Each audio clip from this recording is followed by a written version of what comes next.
അഖിലഗുരോ ഭഗവൻ നമസ്തേ. ഗുരുവായൂരപ്പ മുരുക. ഓം ഹരതമ പാർവതീപതയേ ഹര ഹര മഹാദേവ സർവേശ്വര. കലി വാസ്തവത്തിൽ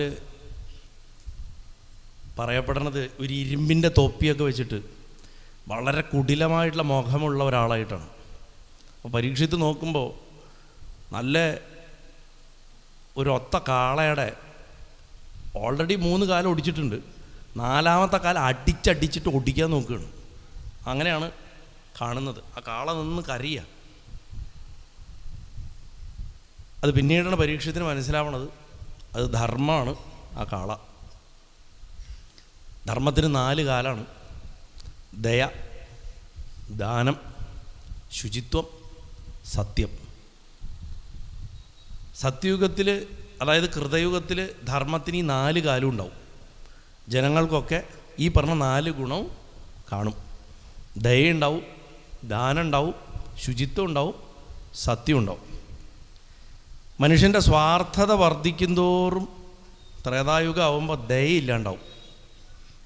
ദയ പോയി കുറച്ച് കഴിഞ്ഞ് അങ്ങനെ പോയി വീണ്ടും സ്വാർത്ഥത വർദ്ധിച്ച് ദ്വാപരയുഗം ആയപ്പോൾ ദാനമില്ലാണ്ടായി.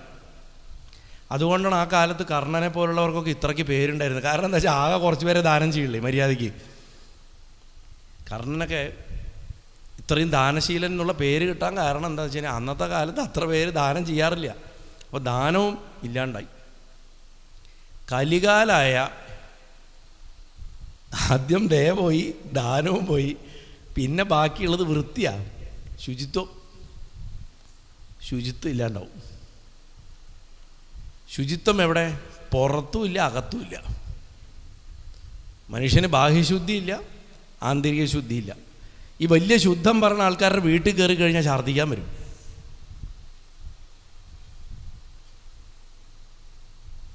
ഇറങ്ങി ഓടും നമ്മൾ. ഇത് അനുഭവമാണ്. കലിയിൽ ശുചിത്വം ഒട്ടും ഉണ്ടാവില്ല, മനസ്സിൽ ഒട്ടും ഉണ്ടാവില്ല. കാരണം അത്ര ചെളി നമ്മൾ വലിച്ചു കയറ്റിക്കൊണ്ടിരിക്കുന്നുണ്ട്. ഒന്നും വേണ്ട, അതാ ഇത് മതിയല്ലോ. കാണില്ലേ, അത്ര ചെളിയാണ്.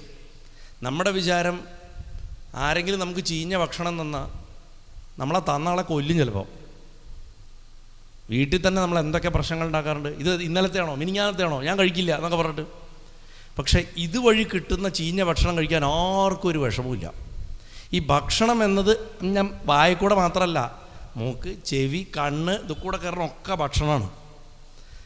എത്ര വൃത്തികെട്ട കാര്യങ്ങളാണ് നമ്മൾ ഒരു ദിവസം കേൾക്കുകയും കാണുകയും ചെയ്തുകൊണ്ടിരിക്കണമെന്ന് ആലോചിച്ചാൽ തന്നെ മനസ്സിലാവും എത്രമാത്രം ആ റോട്ടനായിട്ടുള്ള അളിഞ്ഞു പുഴുത്താന്ന് നമ്മൾ നാടൻ ഭാഷയെ പറയും. അങ്ങനെയൊക്കെ പറഞ്ഞാലേ കിട്ടുള്ളൂ അകത്തേക്ക്. അതിനാണ് അങ്ങനെ പറയണത്. അങ്ങനെയുള്ള ഭക്ഷണമാണ് നമ്മൾ ഈ കഴിച്ചുകൊണ്ടിരിക്കുന്നത് ദിവസവും. അപ്പം കലി അത് വർദ്ധിപ്പിക്കും. ഓർക്കണം, കലി തുടങ്ങിയിട്ട് ഒരു 5000 കൊല്ലമായിട്ടേ ഉള്ളൂ. 4.5 ലക്ഷം വർഷം കിടക്കുന്നുണ്ട് കലിക്ക്. അതിൽ 4,40,45,000 കൊല്ലം ഇനിയും ബാക്കിയാണ്. ഓക്കെ, അപ്പം ശുചിത്വം മനുഷ്യൻ്റെ മനസ്സിലില്ല, മനുഷ്യൻ്റെ വീട്ടിലില്ല, മനുഷ്യൻ്റെ ശരീരത്തിലും. ഇന്ന് കുളിക്കാണ്ടിരിക്കലാണ് കേശ സംരക്ഷണം. കുളിച്ചാൽ മുടി കൊഴിയും. അതിലും ഗംഭീരമായിട്ട് ശുചിത്വം എവിടെ ഇല്ലാണ്ടായത് വെച്ചാൽ നമ്മുടെ തണ്ണീർത്തടങ്ങളൊക്കെ നോക്കൂ. കുളങ്ങൾ, തോടുകൾ, നദികൾ. ഇപ്പം കഴിഞ്ഞ ദിവസം ഏതോ രാഷ്ട്രീയക്കാരൻ പ്രതിഷേധിക്കാൻ വേണ്ടി ഡൽഹിയിലെ യമുനയിൽ ഇറങ്ങിയിട്ടൊന്ന് കുളിച്ച് കയറി. അപ്പം അഡ്മിറ്റായി. ദേഹം മുഴുവൻ ചൊറിഞ്ഞ് ശ്വാസകോശത്തിലൊക്കെ എന്തൊക്കെയോ സംഭവിച്ചു. മനുഷ്യനാക്കിയതാണ്. പ്രകൃതിയും അശുചിയാക്കി.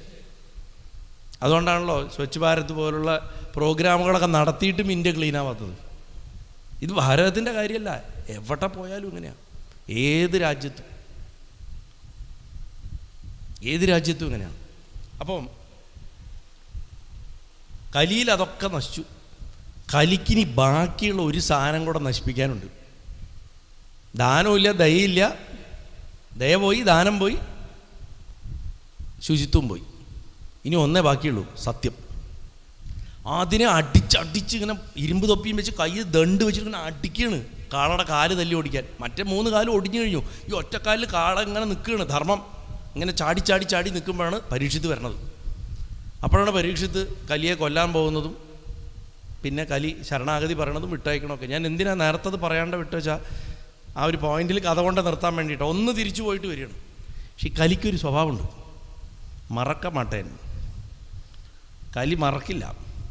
ഞാൻ നേരത്തെ പറഞ്ഞു 12 കൊല്ലം കാത്തിരുന്നിട്ട് നളൻ്റെ ജീവിതം ഒരു വഴിയാക്കി കൊടുത്താണ്. കലി പരീക്ഷിത്തിനെ നോട്ടിട്ടു. കലിയുടെ ശരണാഗതിയൊക്കെ അഭിനയമാണ്. ദുഷ്ടന്മാർ അഭിനയിക്കും, കാലിലൊക്കെ വന്ന് വീഴും, കരയും. പക്ഷേ തിരിഞ്ഞു കഴിഞ്ഞാൽ അവർ കൊത്തും. കലി നോട്ടിട്ട് വെച്ചു പരീക്ഷത്തിനെ. അങ്ങനെ ആ മഹാരാജാവ്, ആ മഹാത്മാവ്, അദ്ദേഹത്തിനും പ്രാരബ്ധം അനുഭവിച്ചേ പറ്റൂ. ഒരു ദിവസം പരീക്ഷിത്ത് നായാട്ടിനായിട്ട് വനത്തിൽ ചെന്നു. അവിടെയൊക്കെ ചുറ്റി നടന്നു. ഭയങ്കര വിശപ്പും ദാഹവും ഒക്കെ വന്നു. ദുസ്സഹായി. പാലക്കാട് ഭാഗത്തൊക്കെ ആയിരിക്കും വന്നത്, നല്ല വേല. അപ്പം അടുത്ത് തന്നെ ഒരു ആശ്രമം കണ്ടു. ആശ്രമത്തിൻ്റെ ഉള്ളിൽ ചെന്നു. വെള്ളം കുടിക്കാൻ കിട്ടുമോ നോക്കിയിട്ടാണ് ചെന്ന്. അവിടെ ഒരു മുനി, വാക്ക് ശ്രദ്ധിക്കണം, മുനി. മൗനത്തെ, ആന്തരിക മൗനത്തെ പ്രാക്ടീസ് ചെയ്യുന്നവനാണ് മുനി. എല്ലാവരും മുനികളല്ല. ആ മുനി ധ്യാനനിമഗ്നനായിട്ട് സ്ഥിതി ചെയ്യണ കണ്ടു.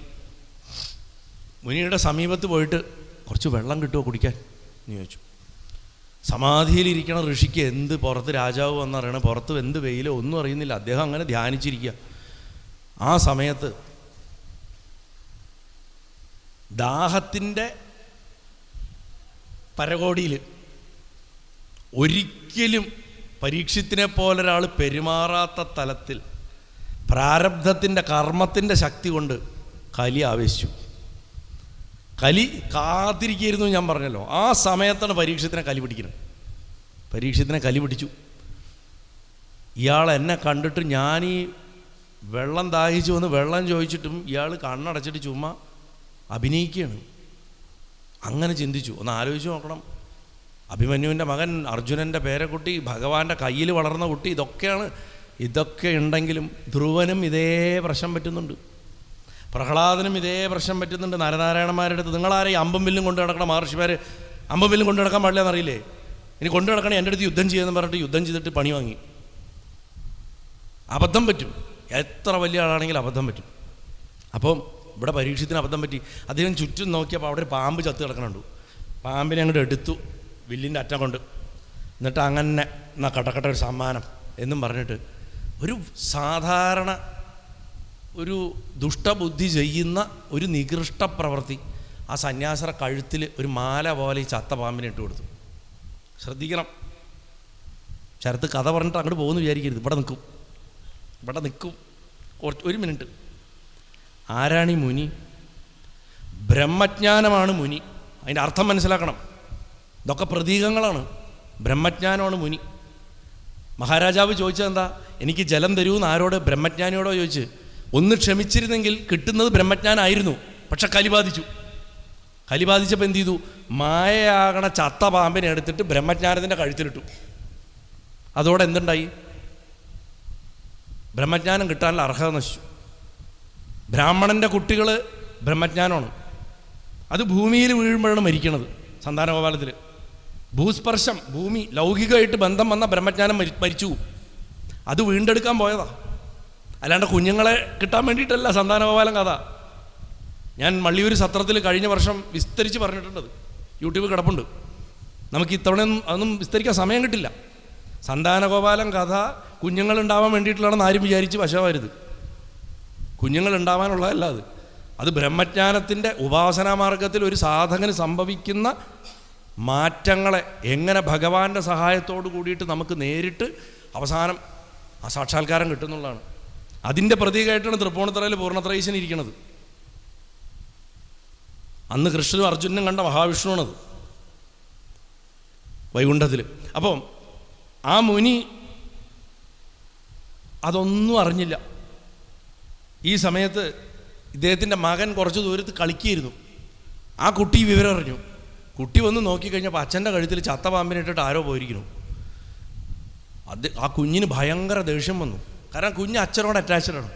കുഞ്ഞിന് അച്ഛൻ്റെ ബ്രഹ്മബോധമൊന്നുമില്ല. കുട്ടി ജപം കൊണ്ട് ധാരാളം തപസ് സമ്പാദിച്ചിട്ടുണ്ട്. അവൻ അങ്ങോട്ട് ശാപിച്ചു, ഇത് ചെയ്തവൻ ആരാണെങ്കിലും ശരി, ഇന്നേക്ക് 7ാമത്തെ ദിവസം തക്ഷകൻ എന്ന് പറയുന്ന അത്യുഗ്ര സർപ്പം കടിച്ചിട്ട് അവൻ മരിക്കട്ടെ എന്ന് പറഞ്ഞിട്ട് അവനെ ശപിച്ചു. പണ്ട് ലയൺസ് സ്കൂളിൽ LKG പഠിക്കുമ്പോൾ ഞാൻ ആദ്യം കഥ പറഞ്ഞ് സമ്മാനം മേടിച്ച കഥ ഇതാണ്. അന്ന് ഞാൻ അറിഞ്ഞില്ല ഞാൻ ഇങ്ങനെ ഒരു വേദിയിൽ ഇരുന്നിട്ട് ഭാഗവതം പറയുന്നു. അച്ഛൻ പഠിപ്പിച്ചു തന്നാണ്. തക്ഷകൻ എന്ന ഉഗ്രസർപ്പം പറയുമ്പോൾ എൻ്റെ ഇവിടുത്തെ 2 ഞരമ്പണീച്ചിരിക്കും. അപ്പോൾ ആ രാജാവിനെ ശപിച്ചതിന് ശേഷം ആ മുനികുമാരൻ അച്ഛനെ കാണാനായിട്ട് ഓടി വന്നു. കുട്ടി വിവരം അറിഞ്ഞപ്പോഴേ ശപിച്ചു എന്നാണ്. പിന്നെ ഓടി വന്നു. അച്ഛൻ്റെ കഴുത്തിൽ ഈ ചത്ത പാമ്പ് കിടക്കണമായിട്ട് വാവിട്ട് കരഞ്ഞു കുട്ടി. കുട്ടിയുടെ നിലവിളി കേട്ടിട്ടാണ് ഈ ഋഷി സമാധിയിൽ നിന്ന് ഉണരണത്. കാര്യങ്ങളൊക്കെ മനസ്സിലായി. അച്ഛാ ഞാനവനെ ശപിച്ചു ആരാണെങ്കിലും എന്ന് പറഞ്ഞപ്പോൾ പറഞ്ഞു, അയ്യോ നീ എന്ത് വലിയ തെറ്റാ ചെയ്തത്. അതാണ് മഹാത്മാക്കൾ. അവരെ എത്ര ഉപദ്രവിച്ചാലും അവരൊരിക്കലും തിരിച്ച് ശപിക്കില്ല. കാരണം അത് വെറും നന്മയുടെ മാത്രം വിഷയമല്ല, ബുദ്ധിയുള്ളവൻ ചെയ്യില്ല. നമ്മൾ തിരിച്ച് ചെയ്താൽ ഇപ്പം നമ്മൾ അനുഭവിച്ചത് കൊണ്ട് നമ്മുടെ കുറേ കർമ്മം തീർന്നു പോയിട്ടുണ്ട്. നമ്മളത് തിരിച്ച് ചെയ്യുമ്പോൾ ഇതിൻ്റെ ഇരട്ടിക്കിരട്ടി വീണ്ടും വന്ന് ചേരും. പിന്നെ ഇത് അനുഭവിക്കാൻ വീണ്ടും ദുരിതത്തിൽ പോകേണ്ടി വരും. അതാണ് ഇങ്ങോട്ട് ചെയ്യുന്ന ആൾക്കാരുടെ അടുത്ത് പ്രതിരോധത്തിന് വേണ്ടി ചെയ്താൽ അത് ആ ഭാവത്തോടെ ആയിരിക്കണം. അങ്ങോട്ട് കയറി ഹാം ചെയ്യാൻ വേണ്ടിയിട്ട് ചെയ്യരുതെന്ന് പറയും. അപ്പോൾ ഇവിടെ പറയും നീ വലിയ തെറ്റ് ചെയ്തു. അറിയോ ആരെയാണ് നീ ശപിച്ചിരിക്കണമെന്ന്? ആ ജ്ഞാനദൃഷ്ടിയിൽ കണ്ടിട്ട് പറഞ്ഞു, പരീക്ഷത്തിനാണ് നീ ശപിച്ചത്. ആ രാജാവ് പരമഭാഗവതനാണ്, എന്തോ ഒരു അബദ്ധം പറ്റിയതാണ്, ഇല്ലെങ്കിൽ അദ്ദേഹം എന്നോട് അങ്ങനെ ചെയ്യില്ല. എന്നിട്ട് ഗുരുവായൂരപ്പനെ മനസ്സിൽ നന്നായിട്ട് വിചാരിച്ചിട്ട് ആ പരബ്രഹ്മത്തിൻ്റെ അടുത്ത് അദ്ദേഹം പ്രാർത്ഥിച്ചു അത്ര. ആ മഹാത്മാവിൻ്റെ നന്മ നോക്കൂ. അല്ലയോ ഭഗവാനെ, എൻ്റെ മകൻ അറിവില്ലാതെ ചെയ്തതാണ്, അവൻ്റെ ശാപത്തിനെ പൊറുക്കണേ എന്ന്. ഭഗവാന്റെ ശാപത്തിനെ അല്ലയോ കരുണാമൂർത്തെ നീ രക്ഷിച്ച് അനുഗ്രഹിക്കണേ എന്ന് പ്രാർത്ഥിച്ചു എന്ന്. തനിക്ക് ദ്രോഹം ചെയ്യുന്നവരോട് പോലും നന്മ ചെയ്യാനുള്ള പദ്ധതി അല്ലെങ്കിൽ പാരമ്പര്യം വന്നത് ഇന്ത്യയുടെ പുറത്തുനിന്ന് വേറെ മതപദ്ധതി എന്നൊന്നുമല്ല. ഒരു ചകിട് കാണിച്ചാൽ വേറൊരു ചകിട് കാണിച്ചു കൊടുക്കണം അടിക്കാൻ എന്ന് പറഞ്ഞിട്ടുള്ളതൊക്കെ ഇവിടുന്ന് അങ്ങോട്ട് പോയിട്ട് ഇങ്ങോട്ട് തിരിച്ച് കയറ്റി വിട്ടിട്ടുള്ളതാണ്. മനസ്സിലായില്ലേ? ഈ നാട്ടിൽ മാനുഫാക്ചർ ആയിട്ടുള്ള ഐഡിയകൾ അതൊക്കെ ഇതൊക്കെ പോയിട്ട് പിന്നെ വേറെ രൂപത്തിലാക്കിയിട്ട് ഇങ്ങോട്ട് റീപാക്കേജ് ചെയ്ത് ഇങ്ങോട്ട് വിട്ടിട്ടുള്ളതാണ്. എന്തായാലും കൊട്ടാരത്തിലെത്തിയപ്പോൾ രാജാവിന് ബോധമുണ്ടായി. അദ്ദേഹത്തിന് വളരെ സങ്കടം വന്നു. അയ്യോ ഞാൻ എന്താ ചെയ്ത്? കലി പോയി, കലി ചെയ്യേണ്ട ചെയ്തു പോയി. വലിയ കുടുക്ക് കൊണ്ടിട്ടു. ആ ബ്രാഹ്മണനെ വന്ദിക്കണതിന് പകരം, ആ ഋഷിയെ ബ്രഹ്മജ്ഞനായിട്ടുള്ള അദ്ദേഹത്തെ വന്ദിക്കണതിന് പകരം ആ മഹാത്മാവിനെ ഞാൻ അപമാനിച്ചു, ദ്രോഹിച്ചു. എനിക്ക് എവിടുന്നാണ് ഈ ക്ഷുദ്രബുദ്ധി ഉണ്ടായതെന്ന് കുറേ നേരം ആലോചിച്ച് ഇങ്ങനെ അന്തിച്ചിരുന്നു. അല്ലെങ്കിലും ആരുടെ മനസ്സ് ആരുടെ നിയന്ത്രണത്തിലാണ് ഉള്ളത്? ചിന്ത മാറി. എല്ലാം ഭഗവാന്റെ ലീലയല്ലേ. അദ്ദേഹം നിശ്ചയിച്ചിട്ടുണ്ടാവും എനിക്ക് ഈ പ്രായത്തിൽ ഇങ്ങനൊരു ശാപം വേണമെന്ന്. ആ സമയത്ത് എൻ്റെ ബുദ്ധി മറിഞ്ഞു, എൻ്റെ പൂർവ്വകർമ്മം എന്ന് ചിന്തിച്ചു. എന്താണെങ്കിലും പ്രാണികളൊക്കെ വെറും നിമിത്തം, ഭഗവാൻ തൻ്റെ ഇഷ്ടം നടത്തണം. അങ്ങനെയൊക്കെ അദ്ദേഹം ആലോചിച്ചുകൊണ്ടിരിക്കുന്ന സമയത്താണ് ഒരു ദൂതൻ ഓടി വന്നിട്ട് പറഞ്ഞു, ഭടൻ മഹാരാജാവേ, ഒരു ദുഃഖ വാർത്തയുണ്ട്. അദ്ദേഹത്തിൻ്റെ മകൻ അങ്ങേ ശപിച്ചിട്ടുണ്ട്. 7 ദിവസത്തിൻ്റെ ഉള്ളിൽ അങ്ങ് മരിക്കും. തക്ഷകൻ എന്ന് പറയണ ഉഗ്രസർപ്പം കൊത്തിയിട്ടാണ് അങ്ങയുടെ മരണം. ഞാൻ ഇന്നലെ പറഞ്ഞു, എത്ര ഭാഗവതനാണെങ്കിലും അവനവൻ്റെ മരണം വന്ന് മുന്നിൽ നിൽക്കുമ്പോൾ മാത്രമേ നമുക്ക് യഥാർത്ഥത്തിലുള്ള ആധ്യാത്മിക ചിന്ത ഉണരുള്ളൂ. പണ്ട് എനിക്കൊരു അസിസ്റ്റൻ്റ് ഉണ്ടായിരുന്നു സിനിമയിൽ. അപ്പോൾ ഈ 10-21 വയസ്സുള്ളപ്പോൾ അവൻ ഒരു ദിവസം ഊണ് കഴിക്കാൻ എഴുന്നേറ്റപ്പോൾ ബോധം കെട്ട് വീണു. അപ്പോൾ അവൻ്റെ അമ്മ എന്നെ വിളിച്ച് പറഞ്ഞു, ഇവൻ ഇത് പലതവണയായി നടക്കണു, ഇത്തവണ മേശയിൽ തലയടിച്ചാണ് വീണത്, കൈ കഴുകാൻ എണീച്ചതാണ് ഊണ് കഴിച്ചിട്ട്. അപ്പോൾ എനിക്കെന്തോ ഒരു ശരിയല്ലായ്മ തോന്നി. അമൃതയിലേക്ക് പറഞ്ഞയച്ചു. എറണാകുളത്ത് ബ്രെയിനിൽ ട്യൂമറാണ്. അവിടുന്ന് അവനെ RCCക്ക് വിട്ടു. അവിടുത്തെ ഒരു ഡോക്ടർ പറഞ്ഞു, നീ എന്തിനാ ചികിത്സിക്കണം, നീ 2 മാസമേ ജീവിക്കുള്ളൂ പറഞ്ഞു. പക്ഷെ അവൻ എന്തോ ഒരു ഈശ്വരബുദ്ധി ഉള്ളതുകൊണ്ട് അവൻ പറഞ്ഞു, സാർ എന്തിനാ അതിന് സങ്കടപ്പെടണത്, സാറുടെ ജോലി ചെയ്യൂ, ബാക്കി ഭഗവാൻ നോക്കിക്കോളും. ഞാനവനെ തൃപ്പറങ്ങോട് ഭജിക്കാൻ പറഞ്ഞയച്ചു. ചികിത്സയും നടന്നു. അവൻ കല്യാണം കഴിഞ്ഞ് കുട്ടികളൊക്കെ ആയിട്ട് ഇപ്പോഴും സന്തോഷമായിട്ട് ജീവിക്കുന്നുണ്ട്. ഒരു ടെർമിനലായിട്ടുള്ള ഒരു വിഷയത്തിൽ നിന്ന് അവൻ രക്ഷപ്പെട്ടത്. പക്ഷേ അന്ന് ആ വാർത്ത വന്ന സമയത്ത് ഞാൻ കണ്ട അത്ഭുതകരമായിട്ടൊരു മാറ്റം, തൊട്ടടുത്തുള്ള അമ്പലത്തിലേക്ക്, അതായത് മതിലിൻ്റെ അപ്പുറത്ത് അമ്പലം, അതെങ്ങനെയാണ് അമ്പലം, അവൻ്റെ വീടുമായിട്ട് പടിഞ്ഞാട്ടാ അവൻ്റെ വീട്, അങ്ങോട്ട് കടക്കാത്ത അവൻ ആ ക്ഷേത്രത്തിൽ പറയാൻ ആഴ്ചയിൽ ഒരിക്കലാണ് അവിടെ ഒരു പൂജാരി വന്ന് വിളക്ക് വയ്ക്കണത്. അങ്ങനെ ഒരു അമ്പലമാണ്. അവൻ നിത്യേന അവിടെ പോയി വിളക്ക് വയ്ക്കാൻ തുടങ്ങി. ഇന്നും അവൻ ആ വിളക്ക് വെപ്പ് മുടക്കിയിട്ടില്ല. സിനിമയൊക്കെ അവൻ വിട്ടു. ഇപ്പം അവൻ സ്റ്റുഡിയോയും ഭാര്യയും കുട്ടിയൊക്കെ ആയിട്ട് സുഖമായിട്ട് അവൻ്റെ ഒരു ലോകത്ത് ജീവിക്കുന്നു. തമിഴ് സിനിമയിലൊക്കെ അവൻ കുറേ വർക്ക് ചെയ്യുകയൊക്കെ ചെയ്തു, അതിന് ശേഷവും വർക്ക് ചെയ്തിരുന്നു. പക്ഷെ ഞാൻ പറഞ്ഞു വന്നത് എന്താ വെച്ചാൽ, ഒരു വ്യക്തിയിൽ ട്രാൻസ്ഫോർമേഷൻ, ആധ്യാത്മികമായിട്ടൊരു ട്രാൻസ്ഫോർമേഷൻ, അത് എത്ര ചെറുതോ ആയിക്കോട്ടെ, അത് ഉണ്ടാവണമെങ്കിൽ ചിലപ്പോൾ ആരെങ്കിലും നമ്മുടെ തലയ്ക്ക് തോക്ക് വെക്കണം. തോക്ക് വെച്ചില്ലെങ്കിൽ ഇപ്പോൾ വെടിവെച്ച് പൊട്ടിച്ചോളും തല എന്ന് പറയാതെ നമ്മൾ ഈ പണിക്കിറങ്ങില്ല. അതെന്താണെന്ന് ചോദിച്ചാൽ, ഈ ശരീരം എങ്ങനെയെങ്കിലും നിലനിൽക്കണം എന്നുള്ള ശരീരത്തിനോടുള്ള മമത കൊണ്ടാണ് ഈ ശരീരമേ ഞാനല്ല എന്നുള്ള വിദ്യ പഠിക്കാൻ ഇറങ്ങി പുറപ്പെടുന്നത്. അതിൻ്റെ വൈരുദ്ധ്യം അതാണ്. ഒന്ന് ആലോചിച്ച് നോക്കൂ, എന്തിനാ ഭഗവാനെ വിളിക്കുന്നത്? ഈ ശരീരമേ ഞാനല്ല എന്ന് പഠിക്കാനാണ്. പക്ഷെ ചോദിക്കണം എന്താ, ഈശ്വരാ എൻ്റെ ആയുസ് കിട്ടിത്തരണേ, എൻ്റെ അസുഖം മാറ്റി തരണേ എന്നാ അല്ലേ? അപ്പോൾ ഈ ശരീരമുള്ള കാലത്തോളം എനിക്ക് നിന്നെ സേവിക്കാൻ സാധിക്കണേ എന്നുള്ള തരത്തിൽ സ്ലൈറ്റായിട്ടൊന്ന് മോഡിഫൈ ചെയ്യാൻ പറ്റിക്കഴിഞ്ഞാൽ ഈ ശരീരബോധം കളഞ്ഞുകൊണ്ട് തന്നെ ദീർഘായുസായിട്ട് ഇരിക്കാൻ പറ്റും. ഇതിനെയാണല്ലോ ജീവൻ മുക്താവസ്ഥ എന്ന് പറയുന്നത്.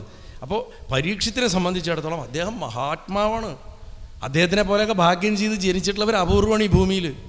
പാണ്ഡവന്മാരുടെ പിൻഗാമി, കൃഷ്ണൻ പുനർജന്മം കൊടുത്ത ആൾ, മഹാധർമ്മിഷ്ഠൻ, ഒക്കെ ശരി, ഒറ്റ അബദ്ധം കാണിച്ചു, 7 ദിവസത്തിൽ മരിക്കുന്നു പറഞ്ഞു. 7 ദിവസത്തിൽ നിന്ന് മരിക്കുന്നു പറഞ്ഞപ്പോഴാണ് അദ്ദേഹത്തിന് താൻ എന്താ നേടിയത്, ഇത്രയും കാലം കൊണ്ട് ഒന്നും നേടിയിട്ടില്ല എന്ന് മനസ്സിലായി. ഉടനെ തന്നെ എന്ത് ചെയ്തു, തൻ്റെ മകനിൽ രാജ്യഭാരം ഏൽപ്പിച്ചു. സർവസംഘ പരിത്യാഗിയായി. മകനാരാ? ജനമേജയൻ. ജനമേജയനെ ചക്രവർത്തിയായിട്ട് അഭിഷേകം ചെയ്തു. ഡൽഹി വിട്ട് പുറത്തേക്ക് പോയി. ഡൽഹിയാണല്ലോ ഇന്ദ്രപ്രസ്ഥം, അവിടെ വിട്ട് പുറത്തേക്ക് പോയി. അതിന് പിന്നെ കുറേ കഥകളൊക്കെ ഉണ്ട്. 7 നില മാളിക പണിതു, സർപ്പം കൊത്താതിരിക്കാൻ അതിൻ്റെ മുകളിൽ കയറിയിരുന്നു എന്നൊക്കെ പറഞ്ഞിട്ട് കഥകളൊക്കെ ഉണ്ട്. പക്ഷെ ഭാഗവതത്തിൽ അങ്ങനത്തെ കഥയൊന്നും കാണില്ല. എന്നിട്ട് നാട് മുഴുവൻ തക്ഷകൻ്റെ വിഷം ചികിത്സിക്കാൻ പറ്റുന്ന ആൾക്കാരെ വിട്ടതും, അതിന് കഴിവുള്ളൊരു ബ്രാഹ്മണൻ വരണതും, തക്ഷകൻ ഒരാളെ വഴി തടയണതും, ഒരു ആൽമരത്തിനെ കൊത്തി അതിനെ ഭസ്മാക്കി കളയണതും, ബ്രാഹ്മണൻ അതിനെ വീണ്ടും പഴയമാരി ആക്കണതും, അവനെ കുറേ സമ്മാനം കൊടുത്ത് തിരിച്ചയക്കണതും ഒക്കെ ഉണ്ട് തക്ഷകൻ വഴിയിൽ തന്നെ. ഇല്ലെങ്കിൽ ഇദ്ദേഹം മരിക്കില്ല. അങ്ങനെ കഥകളൊക്കെ ഇഷ്ടംപോലെയുണ്ട്. എന്താണെങ്കിലും അദ്ദേഹം ജീവിതത്തിൻ്റെ ആ ബാക്കിയുള്ള 7 ദിവസം ഈശ്വരചിന്തയിൽ മുഴുകി ജീവിതത്തിൻ്റെ യഥാർത്ഥ അർത്ഥം എന്താണ് എന്ന് തിരിച്ചറിയാൻ തീരുമാനിച്ചിട്ട് ഗംഗാതീരത്ത് പോയിട്ടിരുന്നു. ചിലർ പറഞ്ഞു അത് ഹരിദ്വാരത്തിലായിരുന്നു. ഹരിദ്വാറിലേക്ക് അദ്ദേഹം പോയി എന്നാണ് പറഞ്ഞു. എന്താണെങ്കിലും അവിടെ ചെന്നു. അവിടെ ചെന്നിട്ട് അദ്ദേഹം പ്രായോപവേശം തുടങ്ങി. എന്താ ഈ പ്രായോപവേശം? വെള്ളം പോലും കുടിക്കാതെ ഇരുന്ന് മരിക്കുക, ഇരുന്ന് ശരീരം കളയുക. അത് പഴയ കാലത്ത് കർമ്മം കത്തിച്ചിട്ട് മാക്സിമം ദുരിതം ഒഴിവാക്കിയിട്ട് മരിക്കാൻ വേണ്ടി ചെയ്യണം. നമ്മുടെ ഇവിടെയൊക്കെ ചേരരാജാക്കന്മാർക്കൊക്കെ ആ സ്വഭാവം ഉണ്ടായിരുന്നു. കൊടുങ്ങല്ലൂരും വഞ്ചിയൊക്കെ തിരുവഞ്ചിക്കുളമൊക്കെ കേന്ദ്രീകരിച്ച് ഭരിച്ചിരുന്ന രാജാക്കന്മാർ മാരകമായിട്ട് വെട്ടുകൊണ്ടാണ്, അല്ലെങ്കിൽ യുദ്ധത്തിൽ പരാജയം സംഭവിച്ചു. പണ്ട് എതിർ രാജാവിനെ കൊല്ലില്ല, അതൊരു യുദ്ധനീതിയായിരുന്നു. നമ്മുടെ നാട്ടിൽ അങ്ങനെ ഒരുപാട് മര്യാദകളുണ്ടായിരുന്നു. ഈ പുറത്തുനിന്നുള്ള മറ്റ് മതപദ്ധതികളിൽ ആക്രമണകാരികൾ വന്നിട്ടുണ്ട് സ്ത്രീകളെയും കുട്ടികളെയും ദ്രോഹിക്കുന്ന പരിപാടിയും സകലവരെയും വെട്ടിക്കൊല്ലുക, അങ്ങനത്തെ രീതികളിലേക്കൊക്കെ എത്തിയത്. യുദ്ധസമയത്ത് മാത്രം യുദ്ധം ഇൻ്റർവെല്ലും ലഞ്ച് ബ്രേക്കും വരെ വെച്ചിട്ടാണ് മഹാഭാരത യുദ്ധം വരെ നടന്നത്. അത്ര ധർമ്മിഷ്ഠമായിരുന്നു യുദ്ധങ്ങൾ പോലും. അപ്പോൾ പരാജയപ്പെട്ട രാജാവ് എന്ത് ചെയ്യുന്നു വെച്ച് കഴിഞ്ഞാൽ വടക്കിരിക്കുക എന്ന് പറഞ്ഞിട്ടൊരു പണിയുണ്ട്. വടക്ക് വശത്ത് പോയിട്ട് തൻ്റെ ശരീരത്തിൽ ഒരു മരുന്നും തേക്കാണ്ട് ഈ കീറി മുറിഞ്ഞിട്ടുള്ള വ്രണങ്ങളോട് കൂടിയിട്ട് വടക്ക് വശത്ത് പോയിട്ടിരിക്കും, തെക്കോട്ട് നോക്കിയിട്ട്. എന്തിനാ തെക്കോട്ട് നോക്കിയിരിക്കണേ? കാളി വരുന്ന അവിടെ നിന്നാണ്, അയമ്മയ്ക്ക് തന്നെ കൊടുക്കുകയാണ്. ഇത് കൊടുങ്ങല്ലൂരൊക്കെ സ്ഥിരം ചെയ്തിരുന്നതാണ്. രാജാവ് അങ്ങനെ ഇരുന്നിട്ട് ഹി ബ്ലീഡ്സ് ടു ഡെത്ത്. രക്തം വാർന്നിട്ടും മുറിവുണങ്ങാതെയും ജലപാനം ചെയ്യാണ്ടെയും ഇരുന്ന് മരിക്കും. വീരസ്വർഗം കിട്ടുന്ന അവന് വടക്കിരിക്കുക പറയും. വടക്കിരിക്കുക, അതിന്നാണ് ഈ മലയാളത്തിൽ അവൻ വടക്കാക്കി പറയും. അവനെ വടക്കാക്കി പറഞ്ഞതാണ് ശരിക്കും. അതിൻ്റെ റൂട്ട് അതിലാണ് കിടക്കുന്നത്. അങ്ങനെ വടക്കിരുന്ന് മരിക്കുമായിരുന്നു. അത് മഹാത്മാക്കളൊക്കെ ചെയ്യുന്നുണ്ട്. ചന്ദ്രഗുപ്ത മൗര്യൻ എന്താ ചെയ്ത്? മൗര്യൻ ജൈന സന്യാസിയായി അവസാന കാലത്ത്. ചാണക്യൻ ശരീരം വിട്ടതിന് ശേഷം മൗര്യൻ വളരെ കുറച്ചു കാലേ ഭരണത്തിലിരുന്നുള്ളൂ. അദ്ദേഹം 10-50 വയസ്സാകുമ്പോഴേക്കും അദ്ദേഹത്തിൻ്റെ രാജ്യമൊക്കെ എടുത്തു. പേരക്കുട്ടി ബിന്ദുസാരനെ, അതായത് അശോകൻ്റെ അച്ഛനെ ചക്രവർത്തിയായിട്ട് വാഴിച്ചിട്ട് നേരെ അദ്ദേഹം തെക്കോട്ടേക്ക് പോന്നു, കർണാടകത്തിൽ വന്നു. അന്ന് അദ്ദേഹത്തിൻ്റെ കൂടെ പോകുന്ന ആൾക്കാരാണ് ഗാംഗേയന്മാരെന്ന് പറയും. അതായത് ഇന്നത്തെ ഗൗണ്ടർമാർ, ഗംഗൈ കൊണ്ടവർ തമിഴ്നാട്ടിൽ. ശരിക്കും അവർ വന്നത് ആ പാരമ്പര്യത്തിൽ നിന്നാണ്. അവർ വന്നിട്ട് ഈ ശ്രവണബെലഗോളയിൽ ഇപ്പോഴത്തെ ബാഹുബലി ഇരിക്കുന്ന സ്ഥലത്ത് വന്ന് തമ്പടിച്ചു. അന്ന് ബാഹുബലിയുടെ പ്രതിമയൊന്നും അവിടെയില്ല. അദ്ദേഹം ഇരുന്ന് താൻ എത്രയോ ആക്രമണങ്ങൾ നടത്തി. ലോകം കണ്ട ഏറ്റവും വലിയ സാമ്രാജ്യങ്ങളിലൊന്നുണ്ടാക്കിയ ഒരു ഇടയച്ചക്കൻ ചന്ദ്രഗുപ്ത മൗര്യൻ. ആ മൗര്യൻ പ്രായോപവേശം ചെയ്തിട്ടാണ് ശരീരം കളഞ്ഞത്. പട്ടിണി കിടന്നാണ് മരിച്ചത്. മനഃപൂർവ്വം ഒരു ഗുഹയിലിരുന്ന് പട്ടിണി കിടന്ന് എല്ലും തോലുമായിട്ട് ശരീരം കളഞ്ഞു. താൻ എന്തെങ്കിലുമൊക്കെ തെറ്റുകൾ ചെയ്തിട്ടുണ്ടെങ്കിൽ അതൊക്കെ തീരട്ടെ എന്ന് പറഞ്ഞു പ്രായോപവേശം ചെയ്തിട്ടാണ് മൗര്യൻ മരിക്കണം. അപ്പോൾ പരീക്ഷത്തിൻ്റെ കാലത്തെ അത് വളരെ പ്രസിദ്ധമാണ്, അങ്ങനെ ഇരുന്ന് മരിക്കുക. അപ്പോൾ തക്ഷകൻ വന്നിട്ട് കൊത്തി മരിക്കുക പറഞ്ഞാൽ അതൊരു ദുർമരണമാണ്. ദുർമരണം സംഭവിച്ചാൽ എന്താ? പ്രേതമായിട്ട് അലയേണ്ടി വരും. അതുകൊണ്ട് അദ്ദേഹത്തിന് അതിൽ താല്പര്യം. അദ്ദേഹം പ്രായോപവേശം ചെയ്യുക. 7 ദിവസത്തിന് മുമ്പ് തീരട്ടെ, എന്നാൽ നാമജപത്തോട് കൂടിയിട്ടിരിക്കുക എന്നുള്ളതിൽ അവിടെ അങ്ങനെ ഇരിക്കുമ്പോൾ അദ്ദേഹത്തിനെ ഒരു തവണയെങ്കിലും അവസാനമായിട്ടെങ്കിലും ഒന്ന് കാണാൻ വേണ്ടിയിട്ട് അദ്ദേഹത്തിൻ്റെ പ്രജകളും ഋഷീശ്വരന്മാരും ദേവന്മാരും ഒക്കെ വരാൻ തുടങ്ങി. നമ്മൾ പറയില്ലേ, അയാൾ മരിക്കാൻ കിടക്കുക കേട്ടോ, ഒന്ന് പോയി കണ്ടോളൂ എന്ന് പറയണ പോലെ അദ്ദേഹത്തിനെ കാണാൻ വേണ്ടിയിട്ട് അനവധി ആൾക്കാർ ആ ഗംഗാതീരത്ത് വന്ന് കൂടി. ദേവസംഘം ആകാശത്ത് വന്നിട്ട് ഇടയ്ക്കിടയ്ക്ക് വന്നിട്ട് അവർ പുഷ്പം ചൊരിയും. അങ്ങനെ വരുന്ന ഓരോരുത്തരെയും ഇദ്ദേഹം ഇരുന്ന് വരൂ, ഇരിക്കൂ എല്ലാവരെയും സ്വീകരിക്കുന്നുണ്ട്. ആ വിശ്വനാഥൻ പരീക്ഷിത്ത് എല്ലാവരും വന്ന് ഇരുന്ന് കഴിഞ്ഞാൽ അവരോട് ചോദിക്കും, ജലമൊക്കെ കൊടുക്കാൻ പറയും. സേവകരെടുത്ത് ഒരു ഭക്ഷണമൊക്കെ കൊടുത്താൽ വയ്ക്കും. മരിക്കാൻ പോണവൻ എന്താ ചെയ്യേണ്ടത്? വരണം എല്ലാവരോടും ചോദിക്കുന്നുണ്ട്. കാണാൻ വരുന്ന സകലവരോടും, ദേവന്മാരോടും ഋഷിമാരോടും സകലവരോടും ചോദിക്കാം, മരണം കാത്തിരിക്കണവൻ എന്താ ചെയ്യേണ്ടത്? ആർക്കും അറിഞ്ഞൂടാ. കാരണം അവരും ചിന്തിച്ചിട്ടില്ല. എല്ലാവരും മുഖത്തോട് മുഖം നോക്കി എന്താ പറയുക എന്ന് പറഞ്ഞ് ഇങ്ങനെ നോക്കിക്കൊണ്ടിരിക്കുമ്പോൾ അതാ അവിടെ ഒരു വെള്ളിടി പോലൊരു പ്രകാശം കാണുന്നു. ഗംഗയുടെ തീരത്ത് കൂടെ അതിസുന്ദരനും നഗ്നനുമായിട്ട് 16 വയസ്സ് പ്രായമുള്ള ഒരാൾ ഇതാ നടന്നു വരണു. കണ്ടു കഴിഞ്ഞാൽ കൃഷ്ണൻ നടന്നു വരുന്ന പോലെയുണ്ട്. കൃഷ്ണൻ്റെ നിറം. ശുഗമഹർഷി 16 വയസ്സേ പ്രായമുള്ളൂ. അദ്ദേഹത്തിൻ്റെ ചുറ്റും വലിയൊരു സംഘം ആൾക്കൂട്ടമുണ്ട്. അതിലൊരു വിഭാഗം ആൾക്കൂട്ടം അദ്ദേഹത്തിനെ വന്ദിച്ചിട്ടും പുഷ്പങ്ങളിട്ടിട്ടും ആദരിച്ചിട്ടും വരുന്നു. അദ്ദേഹത്തിൻ്റെ പുറകെ കുറേ കന്നുകാലി പിള്ളേരെമാതിരി കുറേ പിള്ളേർ കൂക്കി വിളിച്ചിട്ട് ഇതൊക്കെ പറഞ്ഞിട്ട് ബഹളമൊക്കെ ഉണ്ടാക്കിയിട്ട്. കാരണം ഇതൊരു ഭ്രാന്തനെമാതിരിയാണ്. ഈ കുട്ടികൾ ഭ്രാന്തന്മാരുടെ പുറകെ കൂടും. കുറേ സ്ത്രീകളും ഉണ്ട് ഇദ്ദേഹത്തിൻ്റെ സൗന്ദര്യം കണ്ട് ഭ്രമിച്ചിട്ട്, അങ്ങനെയും വരുന്നുണ്ട്. ഒരു വലിയ സംഘം ആൾക്കാർ. അദ്ദേഹത്തിൻ്റെ കഴുത്തിലൊക്കെ ചില കാട്ടുവള്ളി കൊണ്ടൊക്കെ മാലയൊക്കെ ഉണ്ടാക്കിയിട്ട് പിള്ളേർ ഇട്ട് കൊടുത്തിട്ടുണ്ട്. ചിലർ കടലാസൊക്കെ വെട്ടിയിട്ട് അങ്ങനെയൊക്കെ ഇട്ട് കൊടുത്തിരിക്കുന്നു. അദ്ദേഹത്തിനെ അവഹേളിക്കുന്നുണ്ട്, പ്രശംസിക്കുന്നുണ്ട്. നോക്കൂ, ഒരു അവധൂതൻ്റെ യഥാർത്ഥ അവസ്ഥയാണ്. ഭഗവാൻ ഇങ്ങനെയാണ്. മഹാദേവനെ പറയും, പട്ടണത്താർ പറയും പിത്താ ഭ്രാന്ത. അച്ഛൻ്റെ മുഖത്തോക്കി വിളിക്കുക പിത്താന്ന്. നമ്മൾ വിളിക്കുമോ? ധൈര്യപ്പെട്ടിട്ട് വിളിക്കണം, വളരെ സന്തോഷമാണ്. ഭ്രാന്താന്ന് വിളിച്ചാൽ ഭയങ്കര സന്തോഷമാണ് മഹാദേവന്. പിത്താ പിറൈസൂടി പെരുമാനെ എന്നാണ് പാടിയിട്ടുള്ളത് തന്നെ അല്ലേ? പിത്തൻ, തലയ്ക്ക് ഭ്രാന്ത് പിടിച്ചവൻ. എന്തുകൊണ്ട്? ആനന്ദത്തിൽ മുഴുകി ഭ്രാന്തനായവൻ. ആ അവസ്ഥയിലാണ് ശുഗൻ നടക്കുന്നത്. ഈ ശുഗൻ പണ്ട് പുറപ്പെട്ടു പോയപ്പോൾ ഉപനയനം കഴിഞ്ഞിട്ട് അങ്ങോട്ട് പോയി, കാശി യാത്ര അല്ലേ? അങ്ങനെ ഭിക്ഷയ്ക്ക് പോയപ്പോൾ എന്തൊക്കെ പറഞ്ഞാലും മനുഷ്യനാണ് വ്യാസമഹർഷി. ആ അച്ഛൻ ഉണർന്നു മനസ്സെന്ന്, പുത്രാന്ന് വിളിച്ചു. അതാണ് ഞാൻ ഇന്നലെ ശ്ലോകത്തിൽ അങ്ങോട്ട് നീട്ടി പറ, പുത്രേതി തന്മയതയാ.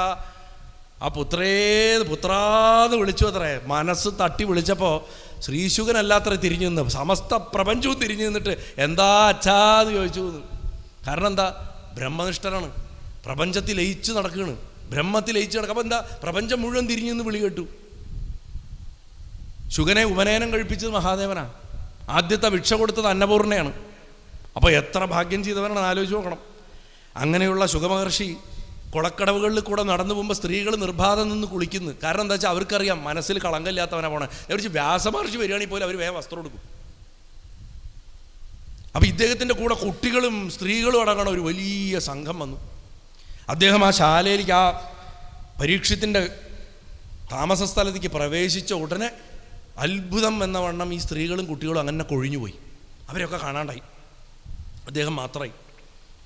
അതിമനോഹരമായിട്ടുള്ള രൂപം, ജഡങ്ങനെ അഴിഞ്ഞു കിടക്കുകയാണ്.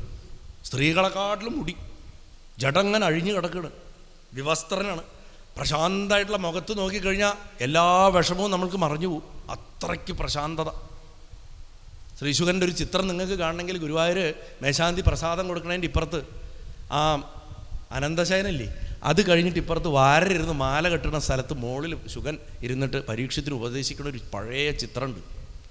മനോഹരമായിട്ടുള്ളൊരു ചിത്രം. അത് കാണണം, അത് തൊഴണം. ഗുരുവായൂരപ്പൻ്റെ തൊട്ട് പുറകെ തന്നെ ഇരിക്കുന്നുണ്ട്. ജീവൻ മുക്തനായിട്ട് ലോകസംഗ്രഹത്തിന് വേണ്ടിയിട്ട് അവിടെയൊക്കെ ചുറ്റി നടക്കണ നാരദനെ പോലുള്ള ഒരാളാണ് പരമഭാഗവതനായിട്ടുള്ള ശുഗൻ.